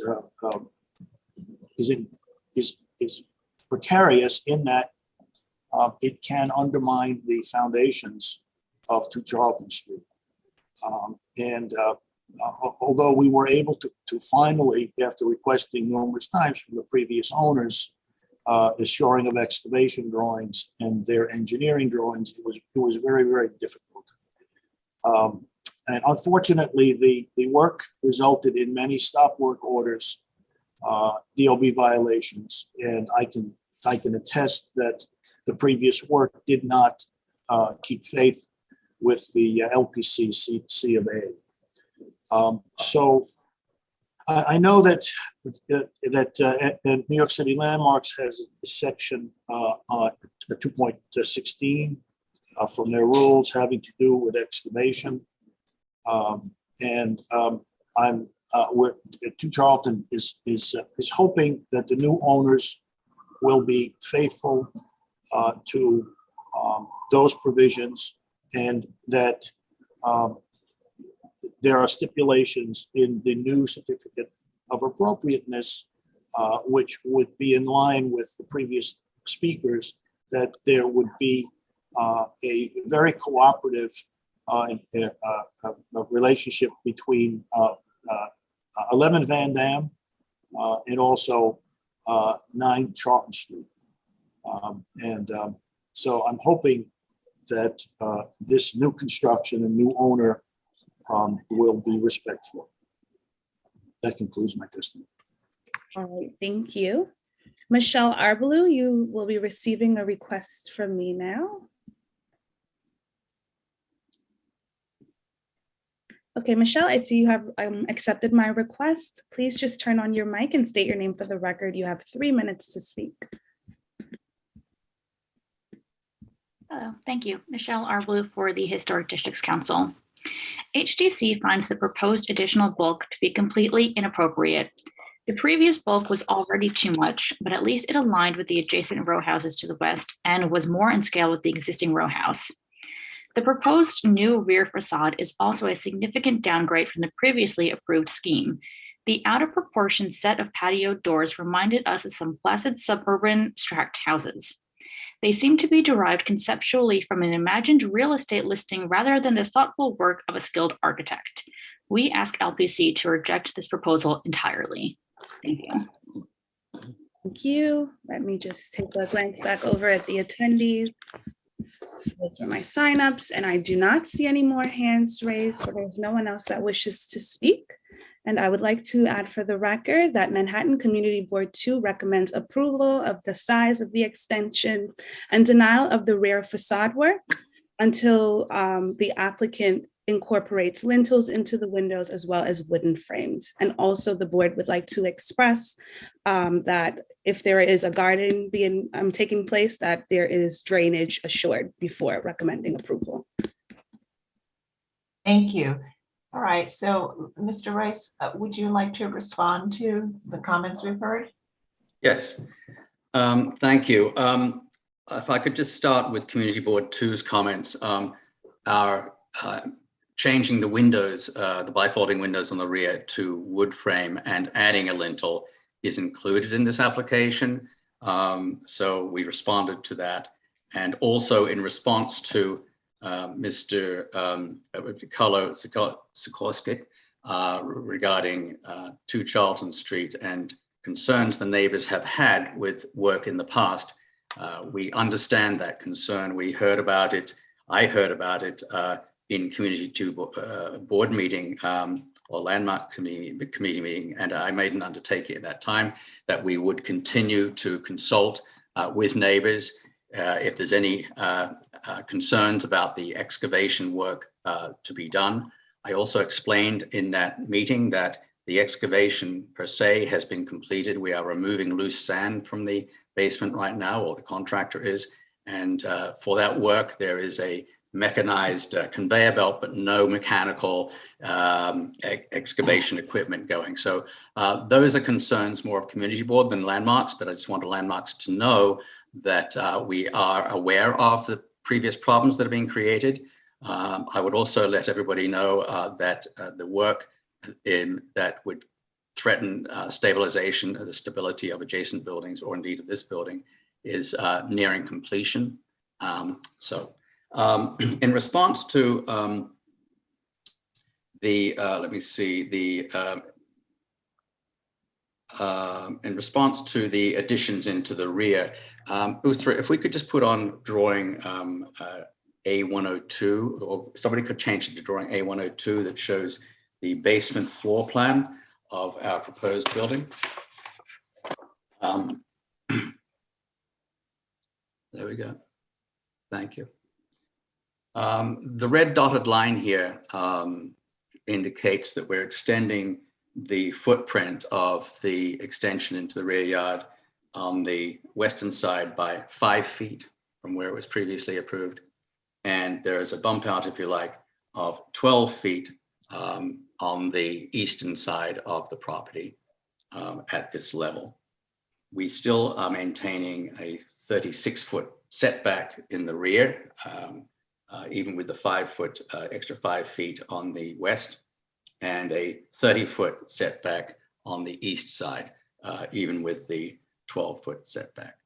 I just thought also for commissioners, this would be a good opportunity to look at the plan and where the stair comes down, the metal stair comes down, the location of the spar, which has a decked cover, cladding, the concrete bench at the rear with decking, stair down from there into the basement level, and the treatment of the courtyard generally. As far as the openings on the patio doors, I would be eager to hear Commissioner's response on those.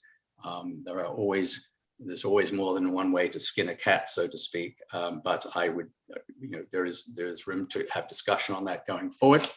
And I think I've addressed most of the concerns now. Okay, thank you. All right, commissioners, do we have any final questions? Oh, Barry, I did have one question. You showed at the ground floor that you were projecting out on the west side 5 feet more than previously approved, and on the east side 12 feet more than was previously approved. At the second floor, how much further out are you proposing to project? Okay, so the plan we need to look at there would be drawing A104. And on the second floor, the previously approved extension is shown in the red. And we're proposing with a stepped extension of 11 feet on the east side, 12 feet on the east side, and 6.5 feet on the west side. So 12 feet at the bottom of the drawing and 6.5 feet at the top of the drawing. Okay, thank you. All right, commissioners, do we have any final questions? Okay, I don't see any questions. I think we're going to be ready. Oh, yes, Commissioner Lutfi, please go ahead. No, that was a mistake, sorry. Okay. All right, so I think we're ready to move to close the hearing and begin our discussion. Commissioner Shamir Barron, would you make a motion to close the hearing? So moved. And Commissioner Jefferson, would you second that motion? So second. All in favor, say aye. Aye. Aye. Any opposed? Okay, so the hearing is closed and we'll begin our discussion. And as has been presented, the commission previously approved rear yard additions at all levels and some excavation. And the proposal today is to extend those additions deeper into the rear yard at both levels, and then also to turn a window to a door within the one western dormer. So we'll begin our discussion on both the additions as well as that change to the dormer. Commissioner Lutfi, would you start this one? Okay.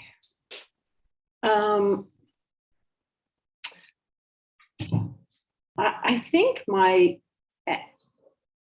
my concern here is really the extra bulk that is added to the project, and the project meaning the original building, which is not that large. We already approved an extension on this building that was fairly significant in terms of the massing, but that still seemed to work within the context of the donut.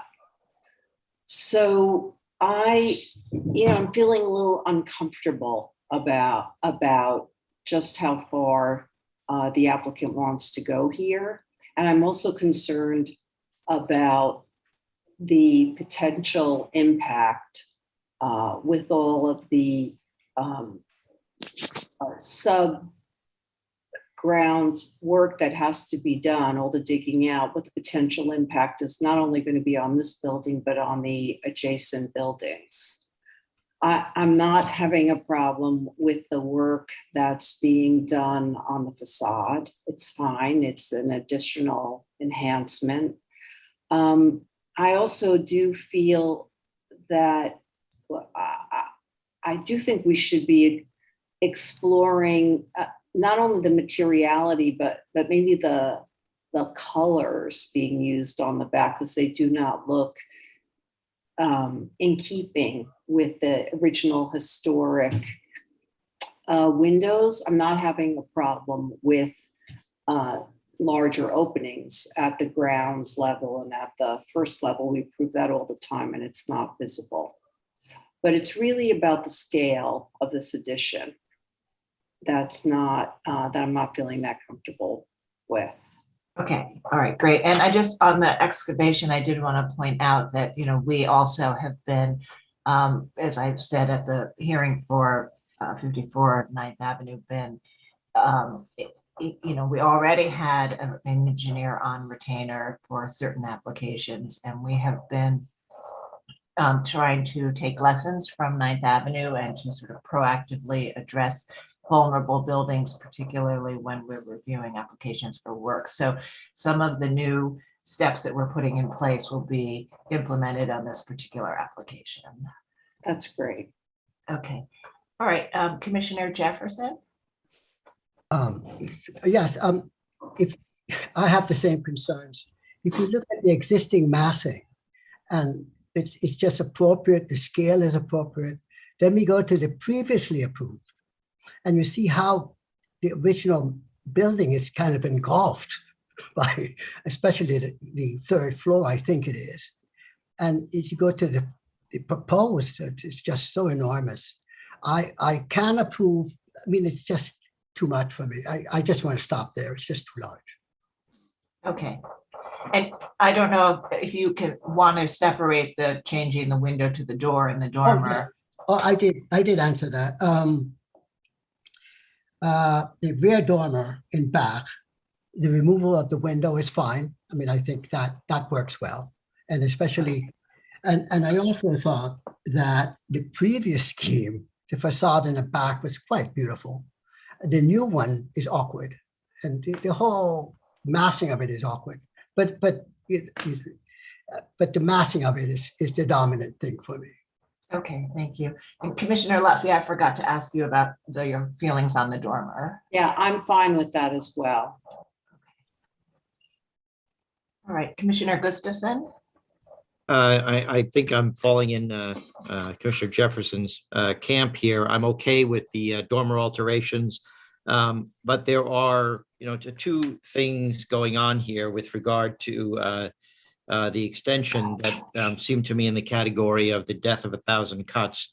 The first approval was an addition that conformed to the alignment of the other buildings in the donut, and that's what we approved. And so this is sort of in the nature of, okay, well, let's push that a little. Let's go further. How much more will you give me? And then the answer to that is my response to that comes from the second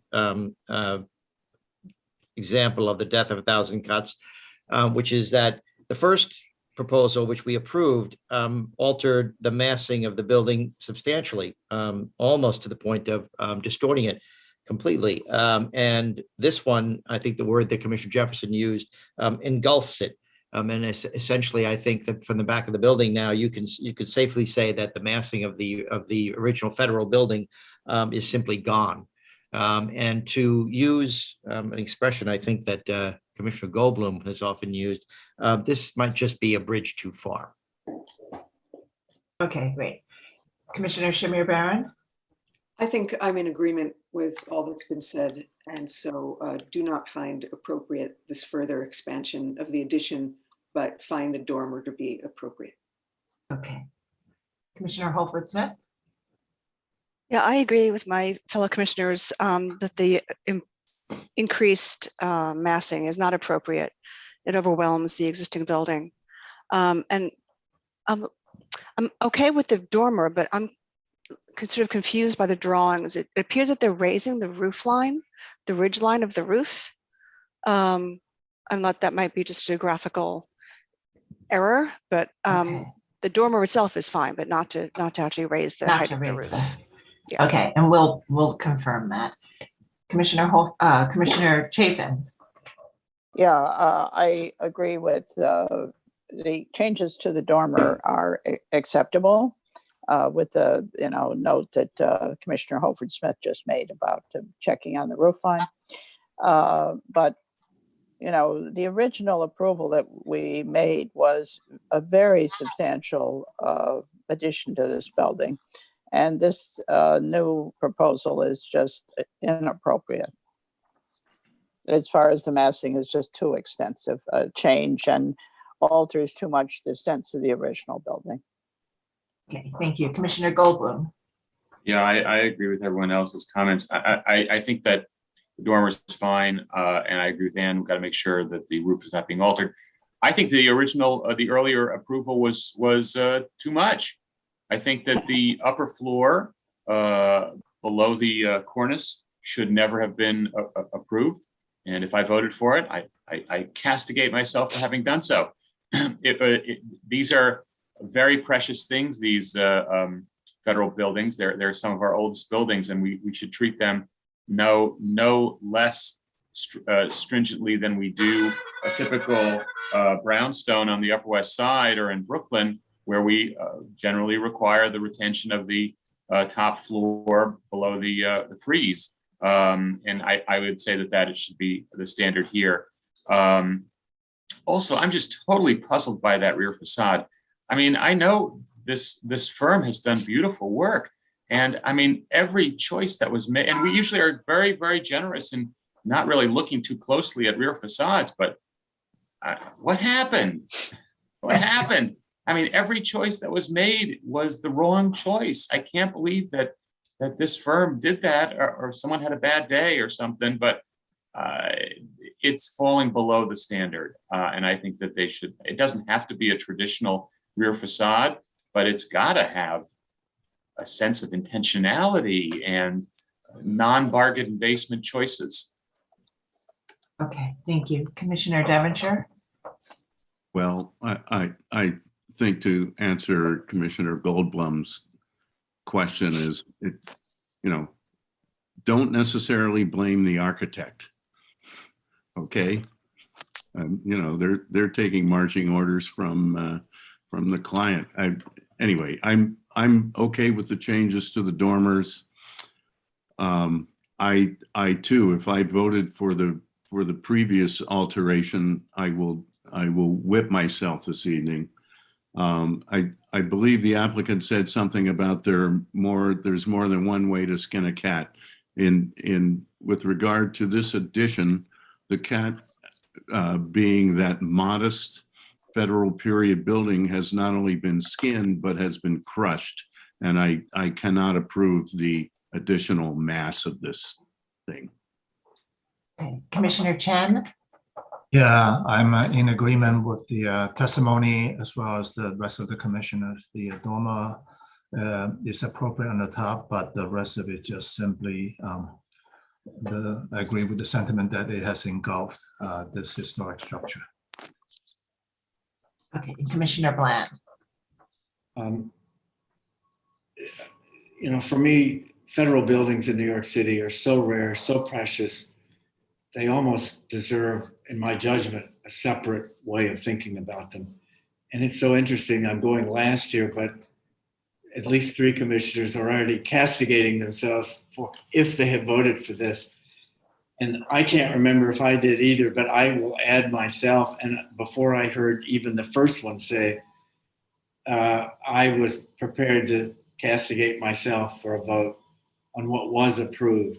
So what we see here now, it's going from bad to worse. And there's no reason to comment on the detailing of it. It's as bad as was suggested by others, but I don't need to comment on it because I don't want to ever see this massing or these details again. I'm voting to deny this in its entirety. Okay. All right. So I think that we unanimously feel that this, that the previous edition was an addition that related to the context and that it aligned with others in the block, and noting that this is a built-up block, but that this further extension no longer aligns with other additions in the block and sort of tips the balance and overwhelms the original building. But I think we may have support for the dormer, so maybe we can do a partial approval for the dormer, which can be done, for the previously approved addition, to provide access to the previously approved addition, and denial of the further expansion of the rear yard addition. So Commissioner Lutfi, would you make those motions? Sure. Whoops, wait a minute.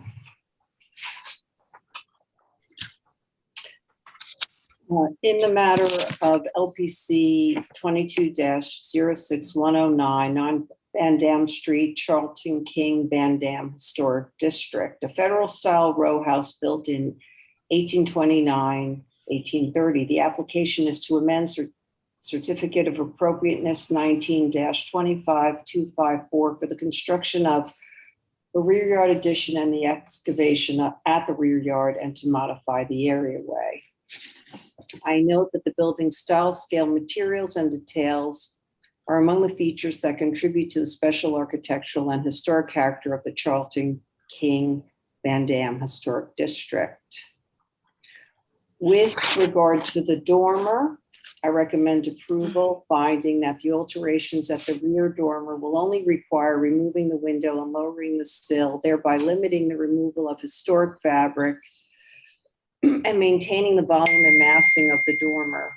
That the proposed white finish multi-light door will harmonize with the multi-light windows found throughout the building, and that the work will not be perceptible in limited views from a gap in the street wall along Charlton Street, and that the work does not detract from the special architectural and historic character of the building or the historic district.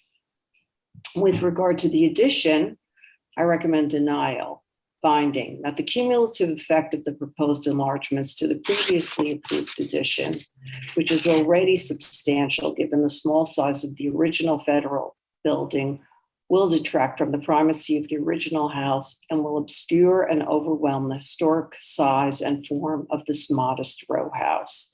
That the proposed enlargements will disrupt the deliberate alignment of the windows with neighboring buildings / additions that was part of the previous approved design. That the proposed massing and large expanses of glazing at the addition will not relate well to simpler massing, smaller punched windows, and more articulated windows typically found at secondary facades at similar row houses at this block surrounding properties. And that the work will detract from the special architectural and historic character of the building and the historic district. Okay, thank you. And Commissioner Goldblum, would you second that motion? Oh, no, actually, I don't want to ask you to second. Okay, if you're comfortable seconding. Okay. Second. All right, great. Mark, will you call the vote? Chair Carroll. Aye. Commissioner Bland. Aye. I'm sorry? Aye. Commissioner Shamir Barron, Aye. Commissioner Chapin. Commissioner Chapin,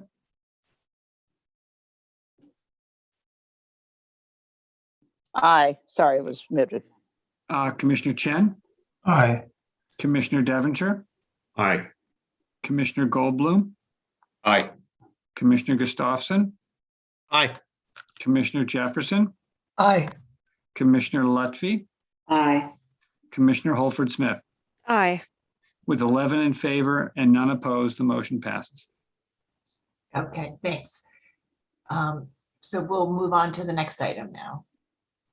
The next item is public hearing item number 3, LPC 21-08974, an application for a certificate of appropriateness in the Borough of Manhattan, block 1382, lot 60, 18 East 68th Street in the Upper East Side Historic District. This is a Beaux-Arts-style residence designed by CPH Gilbert and built in 1904 to 05. And the application is to install sculptural figures and a gate at the stoop. Okay, commissioners, the applicants have entered the hearing. You now have control of the presentation, so just click on your screen and then you can advance the slides using your arrow keys. Please state your name for the record and you may begin.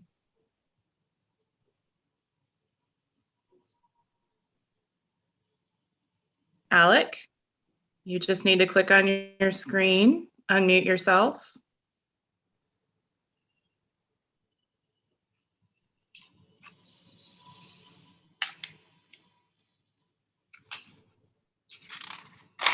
Alec?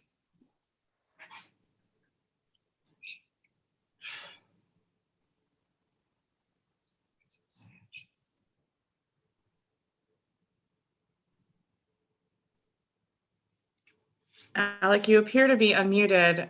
You still haven't taken control of the presentation, but we can't hear you if you're talking.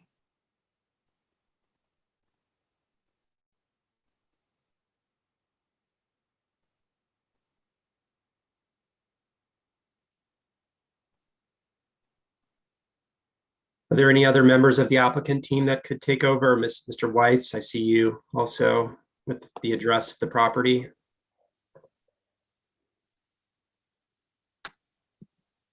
Alfred, would you be able to take over? No, I won't. I can't. You can? No, You cannot. cannot. Is there anyone else on the team who can? Carlos? Don't see him in our meeting.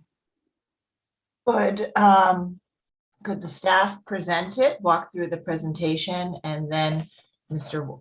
Weiss, be able to answer any questions? Sure. Bernadette or Michelle, would you like me to? Sure.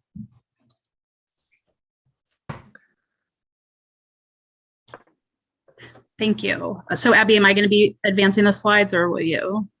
It's up to you. If you'd like to, I can give it off to you. Okay, you can hand it to me. Okay. Good morning, commissioners. Michelle Shabrami of the preservation staff. The application before you is 18 East 68th Street, which is located in the Upper East Side Historic District. This is showing a streetscape of the block, that there's a lot of different building types throughout. And this is an application for the installation of 2 bronze lions on these plinths shown in elevation here, as well as a gate in front of the stoop. This is a plan drawing that shows that the gates would swing out into the sidewalk area. And they're modeling the design of the lions based on a historic drawing of the building that's shown that historically there were urns in the location. There's no evidence that the urns were ever installed, but they would be in the same location. And they're modeling the design of the gate after the ironwork that is at the areaway. This is the interior of the building that's just showing the precedence of lions in this style of building. This is a photograph on the left of the actual lion itself. This is a photograph of the existing condition of the top of the plinth, unclear as if there was a light fixture or something mounted on that previously. Some precedent photos. This is a building in the Upper East Side that did have the lions and the urns on the plinths at the time of designation. This is an application. It's a little bit different because this gate is in front of a sunken areaway, but you see the lions behind. This lion was also there at the time of designation. We believe this lion on the right was as well.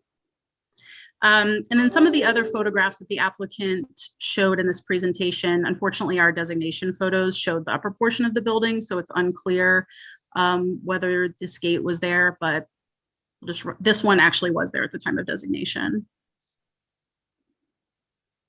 Modern gate on the right.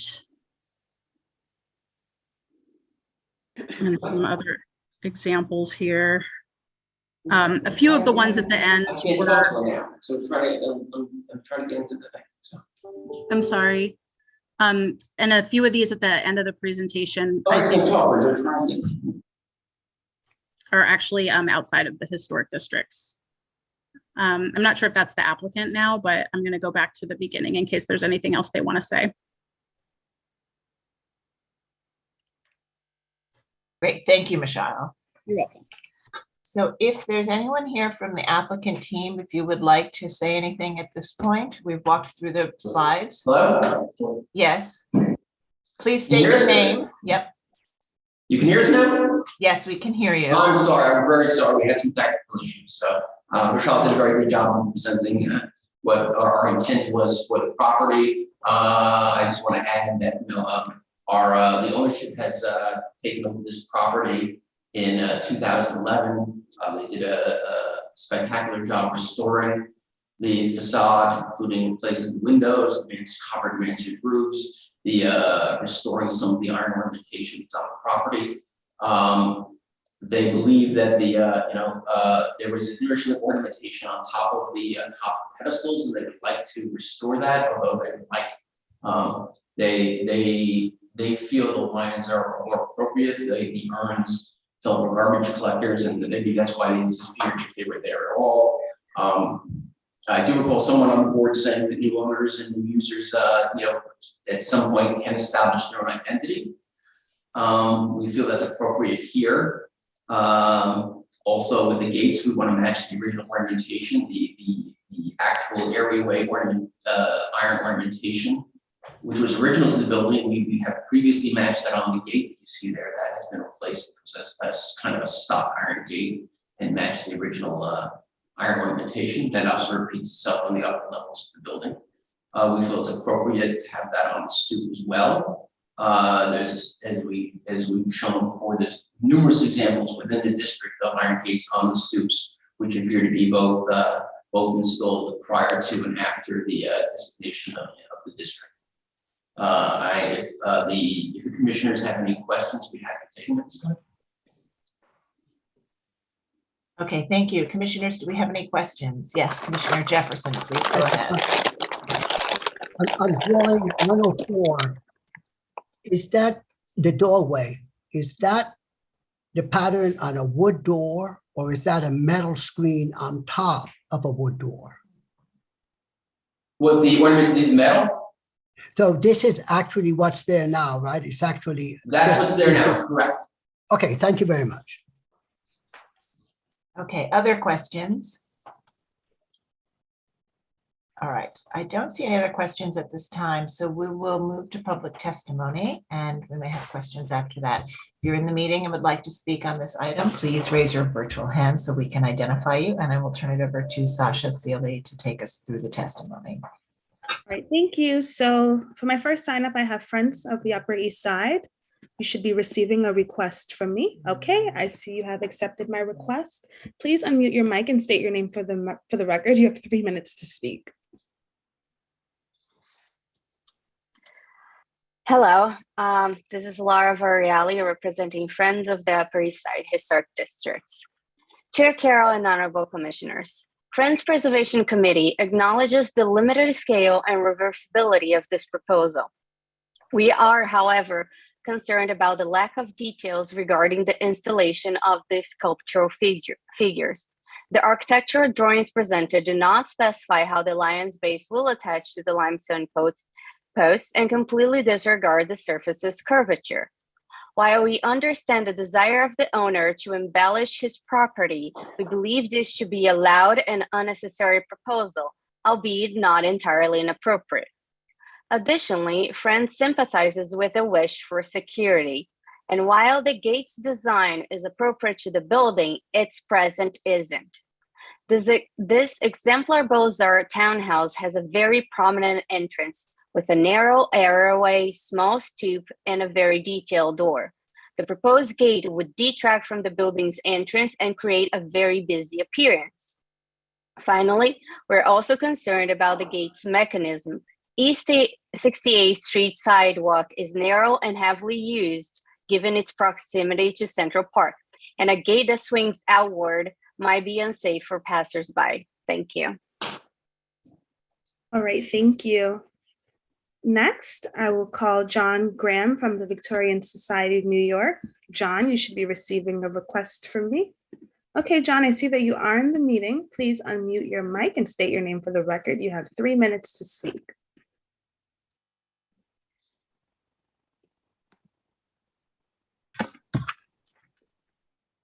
Good morning, Commissioners. John Graham for the VSNY. It's refreshing to see proposed work which wouldn't destroy large amounts of historic material. But after some consideration, we realize that this applicant is asking for the sort of incremental change which can be accepted too easily. In New York, we're very lucky that less than 1% of designated buildings have ever been demolished. But this doesn't mean that they haven't been altered. Staff can write permits to cut holes through historic masonry for HVAC units, to rebuild rear facades, to replace handcrafted wood windows, and to allow many other changes which over time diminish designated buildings and districts. It's therefore important to look as carefully at small incremental changes as it is to look at major projects.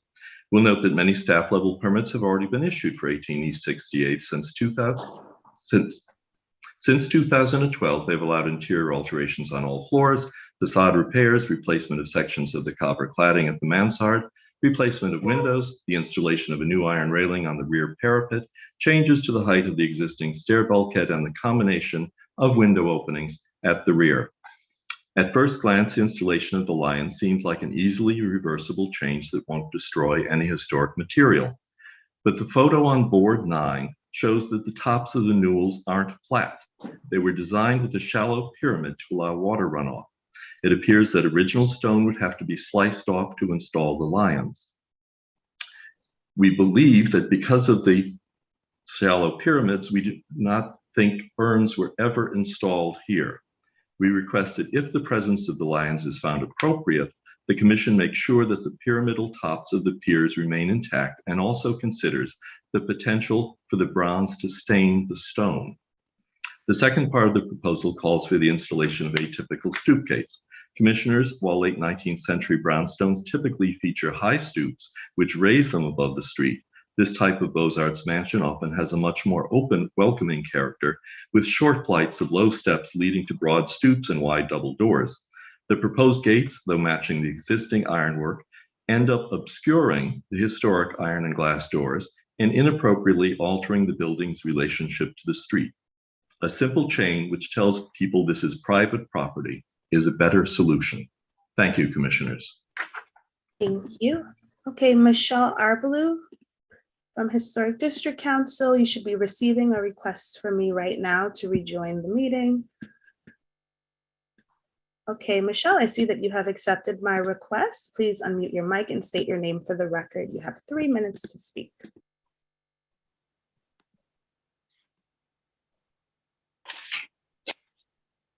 Hello, Michelle for the Historic Districts Council. HDC finds the proposed gate to be completely inappropriate.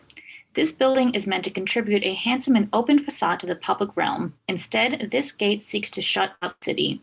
Hopefully, the lion should be sufficient if scaring is the intent. Thank you. Thank you. I will take a glance back over at the attendees and see if there's anyone who wishes to speak. And I do not see anyone else who wishes to speak. I will just add for the record that Manhattan Community Board 8 recommends approval of this application. And I'll hand it back over to you, Chair Carroll. All right, thank you. Okay, I'd like to first actually just note for the record that Commissioner Devonshire is recused on this item and has not been present for the presentation.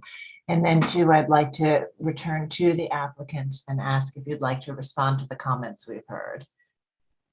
Yes, can you hear me? Yes, we can hear you. Yes, so we've heard the commenters. We just want to reinforce that the community board and the landmarks committee on the community board fully approved this application, both for the lions and for the gates. The lions we feel are appropriate. We've cited several examples throughout the district where these are. I don't know, did we show that during the presentation? Did Michelle indicated that? As in terms of mounting them, we're not going to destroy the stone at all. We're actually going to put a stone pedestal on top of a flat stone pedestal about 2 inches flat on top of the existing stone, so it won't be altered. So there won't be any damage to that. One of the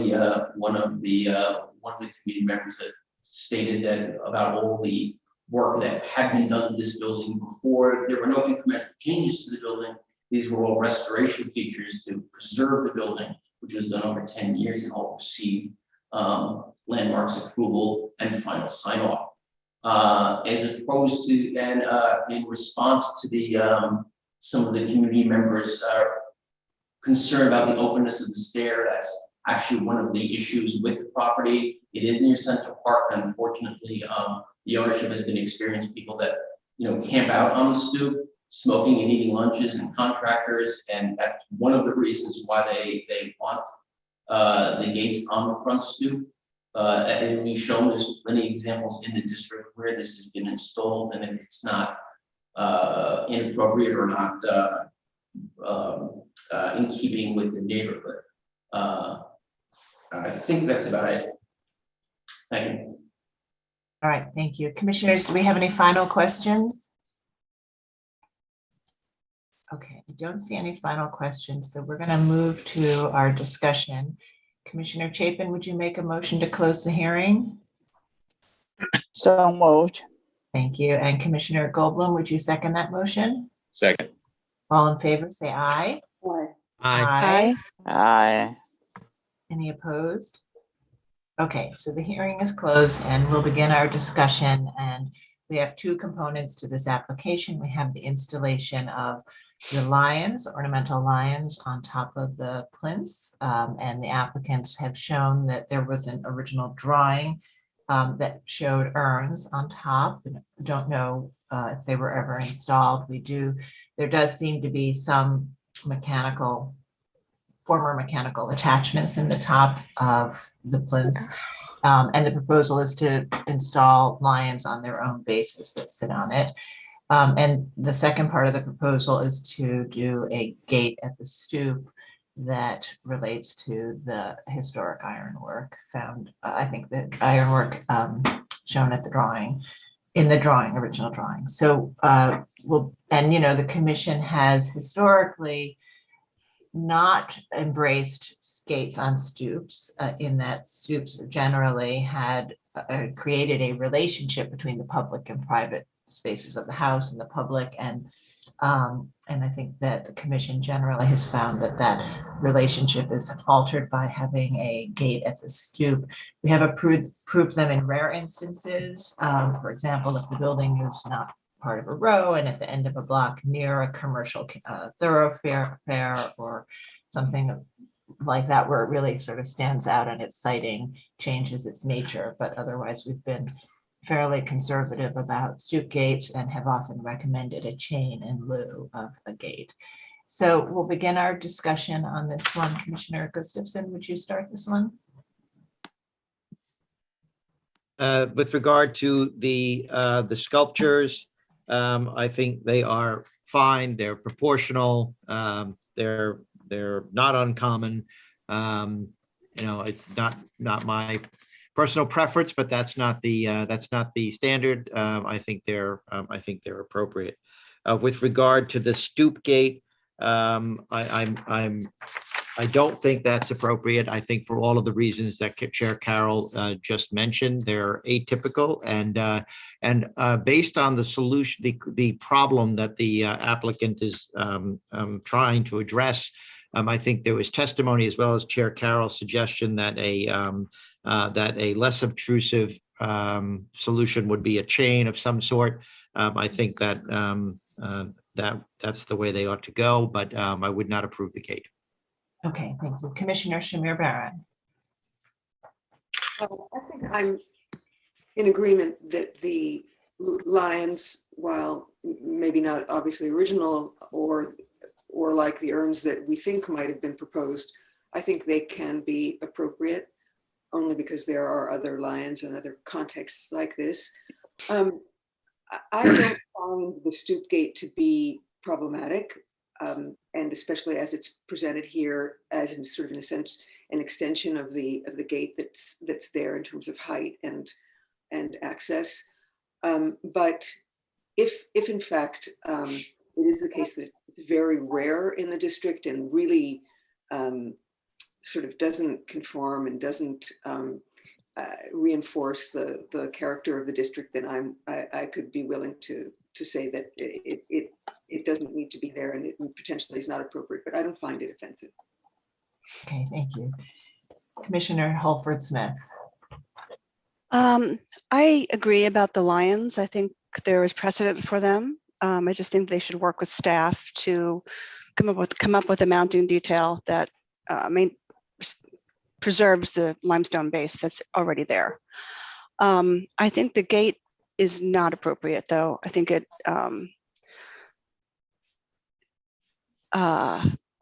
sort of obscures the very ornate gate that's behind it at the door, and I think it's not characteristic of this kind of architecture. I think a simple chain would be a better solution. Okay, thank you. Commissioner Chapin. Yeah, I agree with fellow commissioners that I find the lions appropriate, and I think that the gate, there's little support for this kind of thing traditionally in these this type of house, and perhaps another solution can be found for the problem of the applicant, such as a chain, as was suggested. Commissioner Goldblum. Maybe they can do one of those photoactive things where if you step onto the stoop, the lions will roar. Maybe they can rig something like that up, but I agree with everyone else. Okay, Commissioner Devonshire. Oh, sorry, he's recused. Commissioner Chen. Yeah, I'm in agreement here. I like the Commissioner Goldblum's suggestion of Lions Roar, but this is the year of the tiger. Right. Commissioner Bland. I don't think I really have anything to add. The lions are fine. I'm not wildly opposed to the gate, actually, in this case. I think a true stoop gate is a different situation. This is a bit of a different situation. I think it comes close to being appropriate, but I can go along with the majority in thinking maybe not so here. Okay. Commissioner Lutfi. I'm in agreement with everybody about the lions being appropriate, about working with staff on how they're installed. I am sympathetic about the problem that the applicant has, but I don't think the gate is appropriate. I think it definitely takes away from this front entrance of the building, and also the character of the wonderful character of the metalwork on the door. I'm not convinced they're going to install a chain, so it doesn't seem that appropriate. but I'm sorry. Okay, Commissioner Jefferson. I agree with the consensus. Okay, so I think we have enough to support the installation of the lions, and we'll ask them to continue to work with the staff on the mounting detail. And we won't support the gate today, even though we do have a couple of commissioners who could be supportive of it on this type of townhouse and stoop as opposed to a kind of a row house, maybe with a more traditional stoop. So, but I think there's support for not approving the gate. So there's a consensus to not approve the gate. So we'll approve the lions and not approve the gate. And Commissioner Gustafson, would you make the motion? In the matter of LPC 21-08974, 18 East 68th Street in the Upper East Side Historic District. The application is to install sculptural figures and a gate at the stoop. I note that the building style, scale, materials, and details are among the features that contribute to the special architectural and historic character of the Upper East Side Historic District.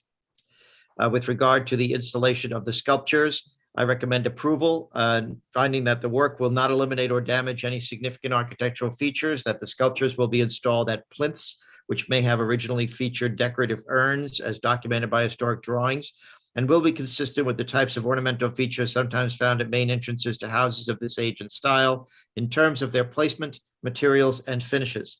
That the scale and level of ornamentation of the sculptures will help them remain compatible and subordinate in relation to the Beaux-Arts style of the house, and that the iconography of the lions will be consistent with the ornamental vocabulary used in other buildings designed by Cass Gilbert. With regards to the stoop gate, I recommend denial, finding that stoop gates are not historically found at houses of this age and style within this historic district and are not a typical feature of the surrounding streetscape, and that the proposed gate will not relate well to the composition of the facade and areaway ensemble and will be an atypical presence which will detract from the prominence of the entrance and overall design of the building. All right, and Commissioner Holford Smith, would you second that motion? I second it. Mark, will you call the vote? Eric Carroll. Aye. Commissioner Bland. Aye. Commissioner Shamir Barron. Commissioner Shamir Barron? I don't hear anything. Commissioner Chapin. Aye. Commissioner Chen. Aye. Commissioner Goldblum. Aye. Commissioner Gustafson. Aye. Commissioner Jefferson. Aye. Commissioner Lutfi. Aye. Commissioner Holford Smith. Aye. Commissioner Shamir Barron? With 9 in favor and none opposed, the motion passes. All right, so thank you, and we'll move to the next item. The next item is public hearing item number 4, LPC 22-04407, an application for a certificate of appropriateness in the Borough of Brooklyn, block 6693, lot 44, 1810 Glenwood Road in the Fisk Terrace, Midwood Park Historic District. This is a colonial revival style freestanding house designed by Slee and Bryson, built circa 1905, and the application is to install skylights. Hey, Commissioners, the applicants have entered the hearing. They now have control of the presentation. Dean, you just want to unmute yourself and state your name for the record, and then you may begin.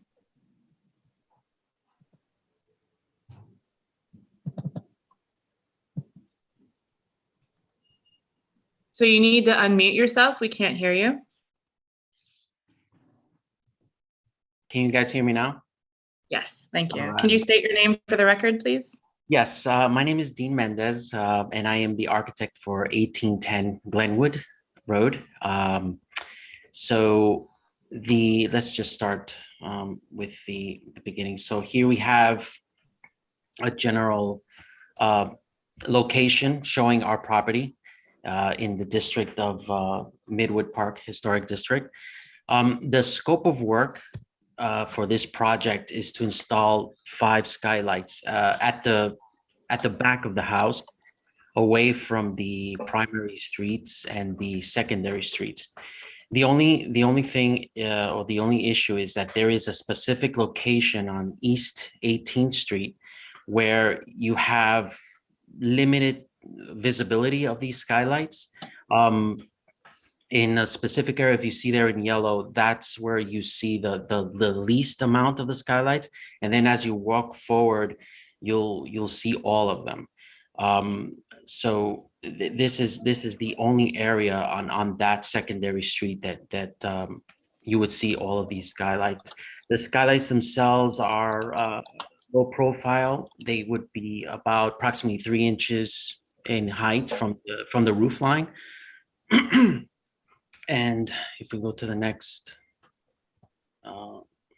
thing here, I just have some photos, progression photos. Basically, when you start at the upper left photo, that is a view of our property, 1810 Glenwood Road. And we slowly move towards the corner and where you see the neighboring house. And now the rest of the images here are as you go along the street. And as you can see in the last photo there, you can see a portion of our roof. And I apologize if I can go back to the first one here. When you see these photos here, those are the views moving from full view of all the skylights. We did a small rendering there on the left photograph there, and the right photograph you show the minimal, the most least view of these skylights as you're walking down East 18th Street. So, and then here we have some photographs of neighboring properties where they've installed similar skylights. The only difference here is that they've installed them facing in full view of primary streets or secondary streets versus ours. Like I said, they are away from the main views. And basically our hope is that everyone will approve this proposal.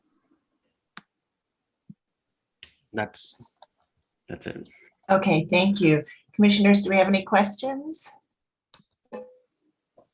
All right, let's see if we have any public testimony. If you're in the meeting and would like to testify on this item, please raise your virtual hand so we can identify you. And I will turn it over to Sasha just to take a look and see if there's anyone who would like to speak on this item. Thank you. So I do not have any signups for this item, so I'm just taking a glance over. And I do not see any hands raised. So there is no one who wishes to speak. And I will add for the record that Brooklyn Community Board 14 waives their review on this application as they do not review landmark applications. I'll hand it back over to you, Chair Carroll. Okay, thank you. Okay, so there's no testimony. Commissioners, any final questions? Okay. All right, so I think this is pretty straightforward. Let's go ahead and close the hearing and begin our discussion. So Commissioner Goldblum, would you make a motion to close the hearing? So moved. Thank you. Commissionerchapin, would you second that motion? Second. All in favor, say aye. Aye. Aye. Any opposed? Okay, so the hearing is closed and we'll begin our discussion, and this has been presented is for these skylights on the back of this sloped roof. And the applicants have shown lots of other skylights in the historic district. We have in other similar building types approved skylights, and this has somewhat limited visibility or view corridor. Commissioner Shamir Barron, would you like to start this one?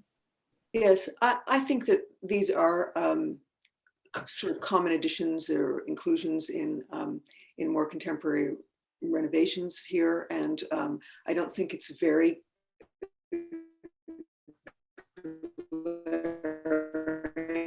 or visible. So I think Oh, Adi, we can't hear you. It's sort of what turned into the robot voice, and but I think you were supportive of it, correct? Okay. Did you hear me? No. Okay.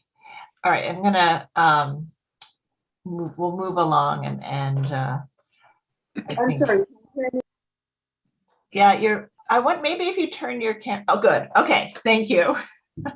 Thank you. All right. So we'll go to Commissioner Holford Smith. I think this is appropriate. They're on the secondary roofs and only visible from secondary viewpoints. So I think given the precedent and then in the district that they're fine. Okay. Commissioner Chapin? Yeah, I agree with all of Commissioner Holford Smith's comments. And I also find it appropriate for those reasons. Commissioner Goldblum? I agree, it's appropriate. Commissioner Devonshire? I think it's approvable, very reasonable. Okay. Commissioner Chen? Likewise, yeah. Commissioner Bland? I agree, it's appropriate. Commissioner Lutfi? I agree. It's reasonable. Okay. Can you hear me now? Yes. I'm so sorry. My audio is off. So yes, I am in support of this. I think it's appropriate. Sorry. Great. Thank you so much. And I know you were saying other comments, which I'm sure would have been helpful to hear, but. Okay, Commissioner Jefferson. Appropriate. Okay, and Commissioner Gustafson. I agree with Commissioner Shamir Barron's thumbs up as well as her verbalization of the thumbs up. Okay. All right, and Commissioner Holford Smith, would you read the motion? Sure. Okay. Let me just find it here. Okay, in the matter of LPC 22-04407, 1810 Glenwood Road in the Fisk Terrace, Midwood Park Historic District. A colonial revival style freestanding house designed by Slee and Bryson and built circa 1905. The application is to install skylights.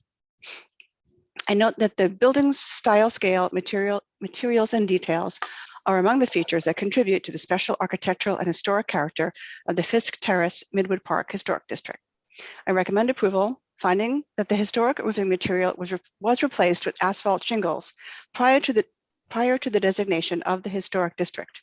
Therefore, the proposed work will not damage, eliminate, or obscure any significant historic fabric. That the proposed skylights will not be visible over the front facade of the building and will only be obliquely visible from limited locations on East 19th Street. That the skylights will be low profile with a neutral finish and therefore will not call undue attention to themselves. That skylights are common later additions to pitched roofs at buildings throughout this historic district, and that the work will not detract from the special architectural and historic character of the building or the historic district. And Commissioner Shamir Barron, would you second that motion? Second. Thank you. Mark, will you call the vote? Chair Carroll, Aye. Commissioner Bland, Aye. Commissioner Shamir Barron, Aye. Commissioner Chapin, Aye. Commissioner Chen, Aye. Commissioner Devonshire, Aye. Commissioner Goldblum. I didn't hear that. Oops, aye. Commissioner Gustafson, Aye. Commissioner Jefferson, Aye. Commissioner Lutfi, Aye. Commissioner Holford Smith. Aye. With 11 in favor and none opposed, the motion passes. Okay, so that's approved. Thank you. And we'll move to the next and final item. Yes, and that is public hearing item number 5, LPC 22-05330, an application for a certificate of appropriateness in the Borough of Brooklyn, Block 264, Lot 9, 1 Sydney Place, aka 130 Girolamo Street in the Brooklyn Heights Historic District. This is an Anglo-Italianate style row house built circa 1861 to 79. The application is to construct a garage and rooftop bulkhead, modify a masonry opening, replace infill, and install rooftop HVAC equipment. Okay, commissioners, the applicant has entered the hearing. They now have control of the presentation. You just need to click on your screen and then you can advance your slides using your arrow keys. Please unmute yourself and turn on your camera if you wish. State your name for the record. You may begin. Good morning. My name is Ilya Vilnitz. The first slide is the photograph of the proposed building, 1 Sydney Place. It's on the corner of Girolamo Street and Sydney Place in the Brooklyn Heights Historic District. Here's the location in the historic district map. This is the site plan. Our subject building is here, a 5-story structure, intersection of Signage and Almond Street. There's the north is up in this case. This is the 1940s tax photo. This is the existing and proposed Girolamo Street elevation, the skinny face of the building facing Girolamo Street. You can see here that we're proposing a 1-story bulkhead for the roof, along with other restorative features of the building that we're working at staff level. But if you'd like me to discuss those further, I'm able to. This is the Broad Street facade of Sydney Place. Here you can see the 1-story rooftop extension, the proposed metal railing at the 2nd floor terrace, and the accessory 1-story garage that's being proposed here at the ground floor level at the side yard. And that's the railing here is replacing the existing wood railing that's not compliant. And there's already an existing parking space at the side yard that is unenclosed. So the curb cut already exists for this proposed parking spot. This is an enlarged elevation of that garage. We're proposing a 2-wide brick wall and a wood carriage roll-up garage door painted black.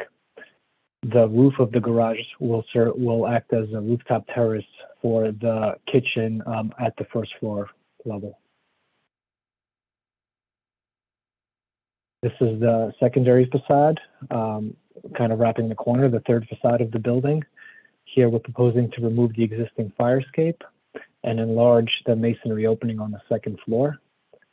Here's a visibility of that enlargement. So from Sydney Place, you can see that enlarged double door masonry opening. You can see this 1-story garage here, the rooftop terrace for the kitchen above. And we're also proposing 3 punched openings on the secondary facade, which are shown on this slide here, the next slide. So again, this is this face of the building from the basement and 1st floor of the secondary facade. We're proposing 3 openings shown here, 2 windows and a door. This is a section through the garage, so you could see the garage here enclosed by the roof and the wall. And here's a rendering of that same garage here.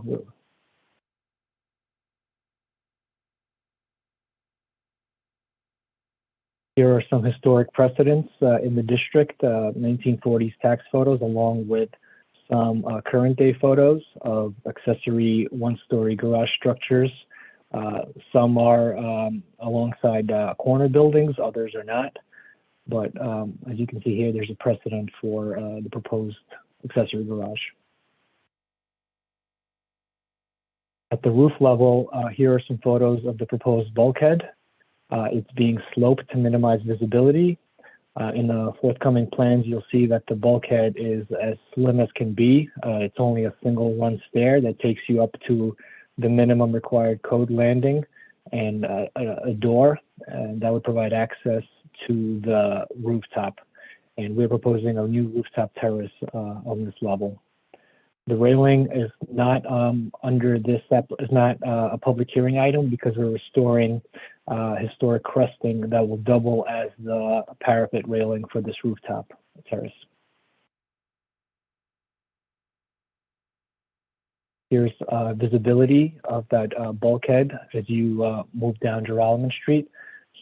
The first photo is taken from this station here. And this is the street view alongside with a zoomed in view of that bulkhead. You can see that it's visible here. As you move down west on Girolamo Street, you can see that the bulkhead becomes visible here in the street view and the zoomed in view. Moving further west, the bulkhead is visible here, but at this point it is being obstructed somewhat by the street trees. This is the existing section of the building. And the proposed section, you can see the proposed garage is located here. A new 42-inch metal railing located at the 2nd floor. and the bulkhead located on the roof. And here are some floor plans, which I will just click through. I can come back to these if there's any questions. Yeah, I will just point out, the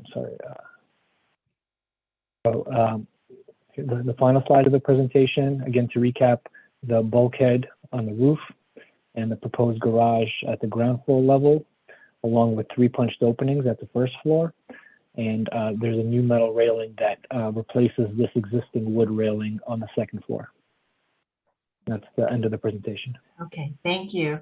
Do we have any questions, commissioners? Okay, I don't see any questions, so we'll move to public testimony and we'll come back to you after that. So if you're in the meeting and would like to speak on this item, please raise your virtual hand so we can identify you, and I will turn it over to Sasha Sealy to take us through the testimony. Great, thank you. So I do have a couple signups for this item. Judy Stanton from Brooklyn Heights Association. Judy, you should be receiving a request from me to rejoin the meeting as a panelist. I need you to accept. All right, Judy, I see that you are rejoining. Please just turn on your mic and state your name for the record. You have 3 minutes to speak. Judy Stanton for the Brooklyn Heights Association. We support the intent of this application to do a thorough and sensitive restoration of the facade elements. We are very glad to see that the lower cornice is to be recreated and the mansard reshingled. However, detailed sections and material specifications need to be included to complete this application. We request if the applicant work with staff to confirm the level of detail in the final drawings, which would typically be presented for review at the hearing. Lastly, as the brick appears to us to be sound, we strongly hope the applicant will consider removing the coating and repointing the brick, as was very successfully accomplished at the St. Charles Borromeo Church next door, which seems to be of the same brick type. Thank you. Thank you. All right, John Graham from Victorian Society, New York. John, you should be receiving a request from me right now. Okay, John, I see that you are in the meeting. Please turn on your mic and state your name for the record. You have 3 minutes to speak.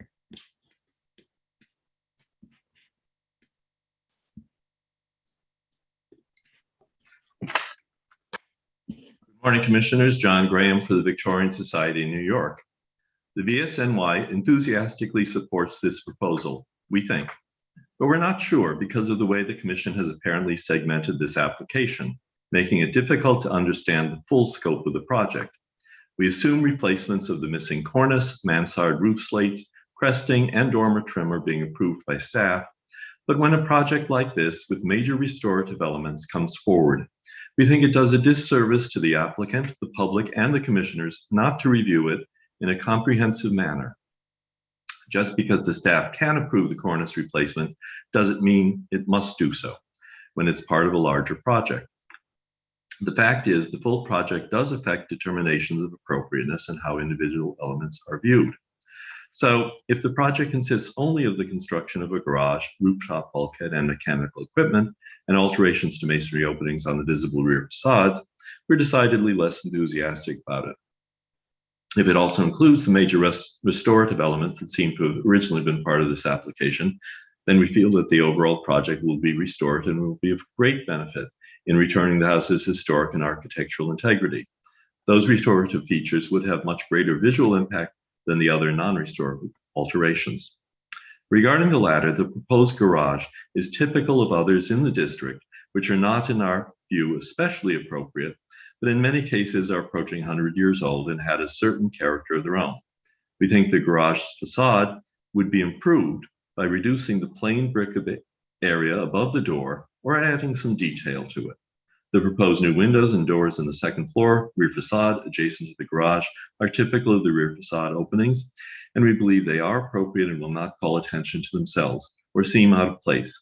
We're less sure about the enlarged door at the third floor facade, which will be quite visible over and through the new iron fence and is not typical of historic openings on buildings of this type. We think the rooftop bulkhead and mechanical equipment will be a minimal change of sufficiently limited visibility and effect that they're appropriate. That is, if the cornice and cresting are in fact being restored. Thank you, Commissioners.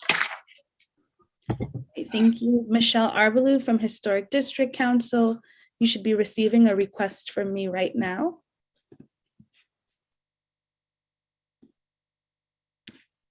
Okay, Michelle, I see you have accepted my request. Please unmute your mic and state your name for the record. You have 3 minutes to speak. Hello, Michelle Arbalou for the Historic Districts Council. The Historic Districts Council would like to commend this applicant on their proposal to restore this building, especially its cornice, which, once replaced, will allow this building to once again turn the corner and handsomely anchor this end of Sydney Place.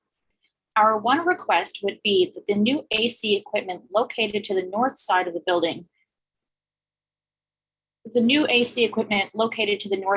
building's bulkhead. We believe this will significantly reduce its visibility from Sydney Place and from Drummond Street. Thank you. Thank you. Let me take a glance back over and see if there's anyone else that wishes to testify. Okay, and I do not see any more hands raised, so I will just add for the record that Brooklyn Community Board 2 recommends approval of this application, and I'll hand it back over to you, Chair Carroll. Great, thank you very much. Okay, so we've heard testimony, I think, about the 3 components, or really 4 components that are before us today. I understand the Victorian Society is concerned about not seeing the project comprehensively. However, I think, as we all know, restorative work is eligible for a staffable permit, and that that is why it is approved at the staff level. And I think that determinations of other aspects of the work, the appropriateness of other aspects of their work, it's not a quid pro quo. And I think while we like to see a comprehensive approach to a building, each of those elements needs to be appropriate in and of itself and on its own. So we will evaluate the 4 components that are before us today, which is the rooftop bulkhead, the railing, and the new door above the rear extension, and then the garage with its rooftop railing and the 3 punched openings above it. So I'd like to turn to the applicant and ask you to respond to comments we've heard on those components of the application. And if you would like to address the rest of the project and the sort of comprehensive approach to the building, you may also do that. Sure. I think first I'll speak to the question of the existing brick for the building. It's the owner's intent to strip the paint and determine the condition of the existing brick, and then make a decision if it's in good condition enough to keep it unpainted or repainted to match the underlying color of the brick. So right now we just can't commit to doing that until we understand the full condition of the brick. And then I think there was a question about the condensers. I think that's also a staff level item, but I think that where they're currently located are the least visible locations. Okay. Commissioners, any other final questions? I'm not seeing any questions, so I'm going to start sending you requests to unmute, and we can close the hearing and begin our discussion. All right, and Commissioner Devonshire, would you make a motion to close the hearing? So moved. Thank you. And Commissioner Jefferson, would you second that motion? So second. All in favor, say aye. Aye. Aye. Any opposed? Okay, so we'll begin our discussion, and we are glad that there is restorative work going on and the exploration of that coding. But in our discussion, let's try to focus on the rooftop element, the bulkhead and its visibility, the new opening and railing on the rear extension, and then the new garage and the 3 openings leading on to that. So Commissioner Bland, would you start this one? Sure. So this once handsome, and to be again handsome townhouse in a prominent location in Brooklyn Heights is something I've passed probably 500 times or 1,000 times over my almost 50 years of living here. And I passed it this morning on the way into the office to have my Zoom, where I sit right now on Lower Broadway. This building, which has always intrigued me because of its tiny presence on Geralman, but big presence on Sydney Place, has been somewhat stripped. And I think these very thoughtful restorative moves on the part of the applicant will make the building sparkle and return it to its more of its original condition. To be specific, the visible rooftop addition, which is only a small bulkhead to get up to the roof, will not be out of the ordinary of what we see on top of buildings all over the Heights and all over the city for that matter. So that's appropriate. The new railing, which we're looking at now, would be replacing that inappropriate wood railing, is appropriate. And the garage, which will be brand new, but will certainly be a pleasant change from looking at a car parked behind gates, which is the current situation. And I think when it's built according to these plans, which I accept as your drawing, will seem as if it's always been there, because there are lots of these kinds of small accessory garages all over the Heights, which the applicant has shown us. So altogether, I think this is a very laudable change to an important corner location in our city's first historic district. Okay, and I think that includes, you're also including the changes to the window openings. Yes, thank you. Those 3 windows. Yes, yes. Okay. Commissioner Lutfi? I am in agreement with, with Fred's comments. It's nice to know that this is, even if we're not reviewing it, that this is part of a larger restoration project, and this is a corner building and is visible. So it will be great to see it restored. My sense is that all of the things that have been presented to us have been very modest in scope and are approvable. The bulkhead on the roof is, as Fred said, very, it's just not big and common, and only visible slightly visible at a distance. The railings are simple. The openings, the windows are and doors are modest, fine, and the garage is the garage doors are appropriate. Commissioner Jefferson? Yeah, I can approve this and on all 4 issues. I'm a little concerned about the bulkhead because, I see it in orange here and I think it's small, but, I wish they had shown the color of it in relationship to the mansard, because the mansard as a form is tilted in, it's not a flat roof. And I wish I'd seen it perhaps silhouette, it'd be fine, but I can accept this. Okay. I think, we do normally have renderings for rooftop accretions. Okay, so that would have been helpful. Commissioner Gustafson? Overall, I find it to be appropriate. Just a couple of notes. The garage, I think you actually the eye expects to see it there, so it is appropriate.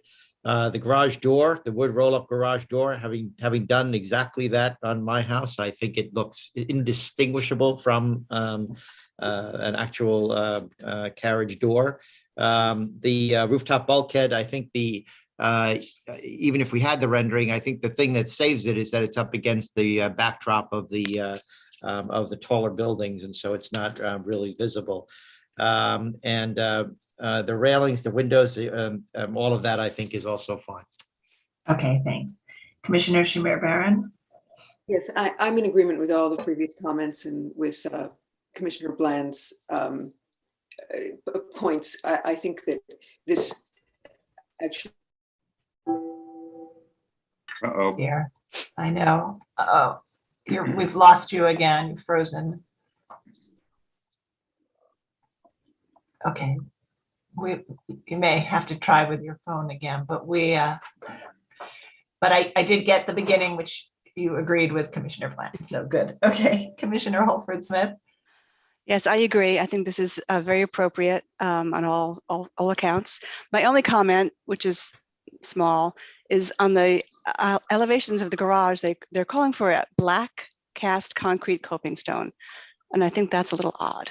I think that might want to be more like a terracotta color. I'm sure that could be a staff level. Okay. And as well as the brick selection, which is they've not told us what it is, and ideally they will work with the staff and in conjunction with the restoration of the main building facade to have that all match. We can require as we would anyway, require final samples by the staff, and they can review it in conjunction with all of the restoration work. Commissioner Chapin? Yeah, I agree with other commissioners that all of the elements are approvable, the bulkhead, the garage, the railings, the enlarged openings. I think that everything is well done and quite typical of the district, and the bulkhead as well. Thanks. Commissioner Goldblum. I agree, and I thought that Ann's catches were good catches, and I would ratify those two. Echo those. Commissioner Devonshire. Yeah, I agree as well. And also about the brick, that's going to be a very serious match, but we have a quite capable staff to work with there. Great. And Commissioner Chen. Yeah, I'm in agreement as well, especially what Commissioner Bland said. Anytime that we can do restorative work and make it handsome again, this is a good day. Okay, great. Okay, so I think we have a consensus to approve.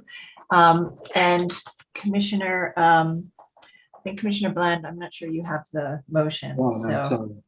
that's okay. So I'll ask Commissioner Chen, would you make the motion? And just add, you can add at the end that the staff will, that the approval will be contingent upon final review of the material samples for the garage. Okay.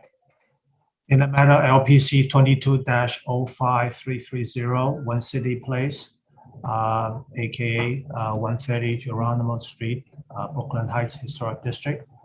The application is to construct a garage rooftop bulkhead, modify masonry opening, replace infill, and install rooftop HVAC equipment. Noting the building style, scale, materials, and details among the features that contribute to the special architectural and historic character of the Brooklyn Heights Historic District.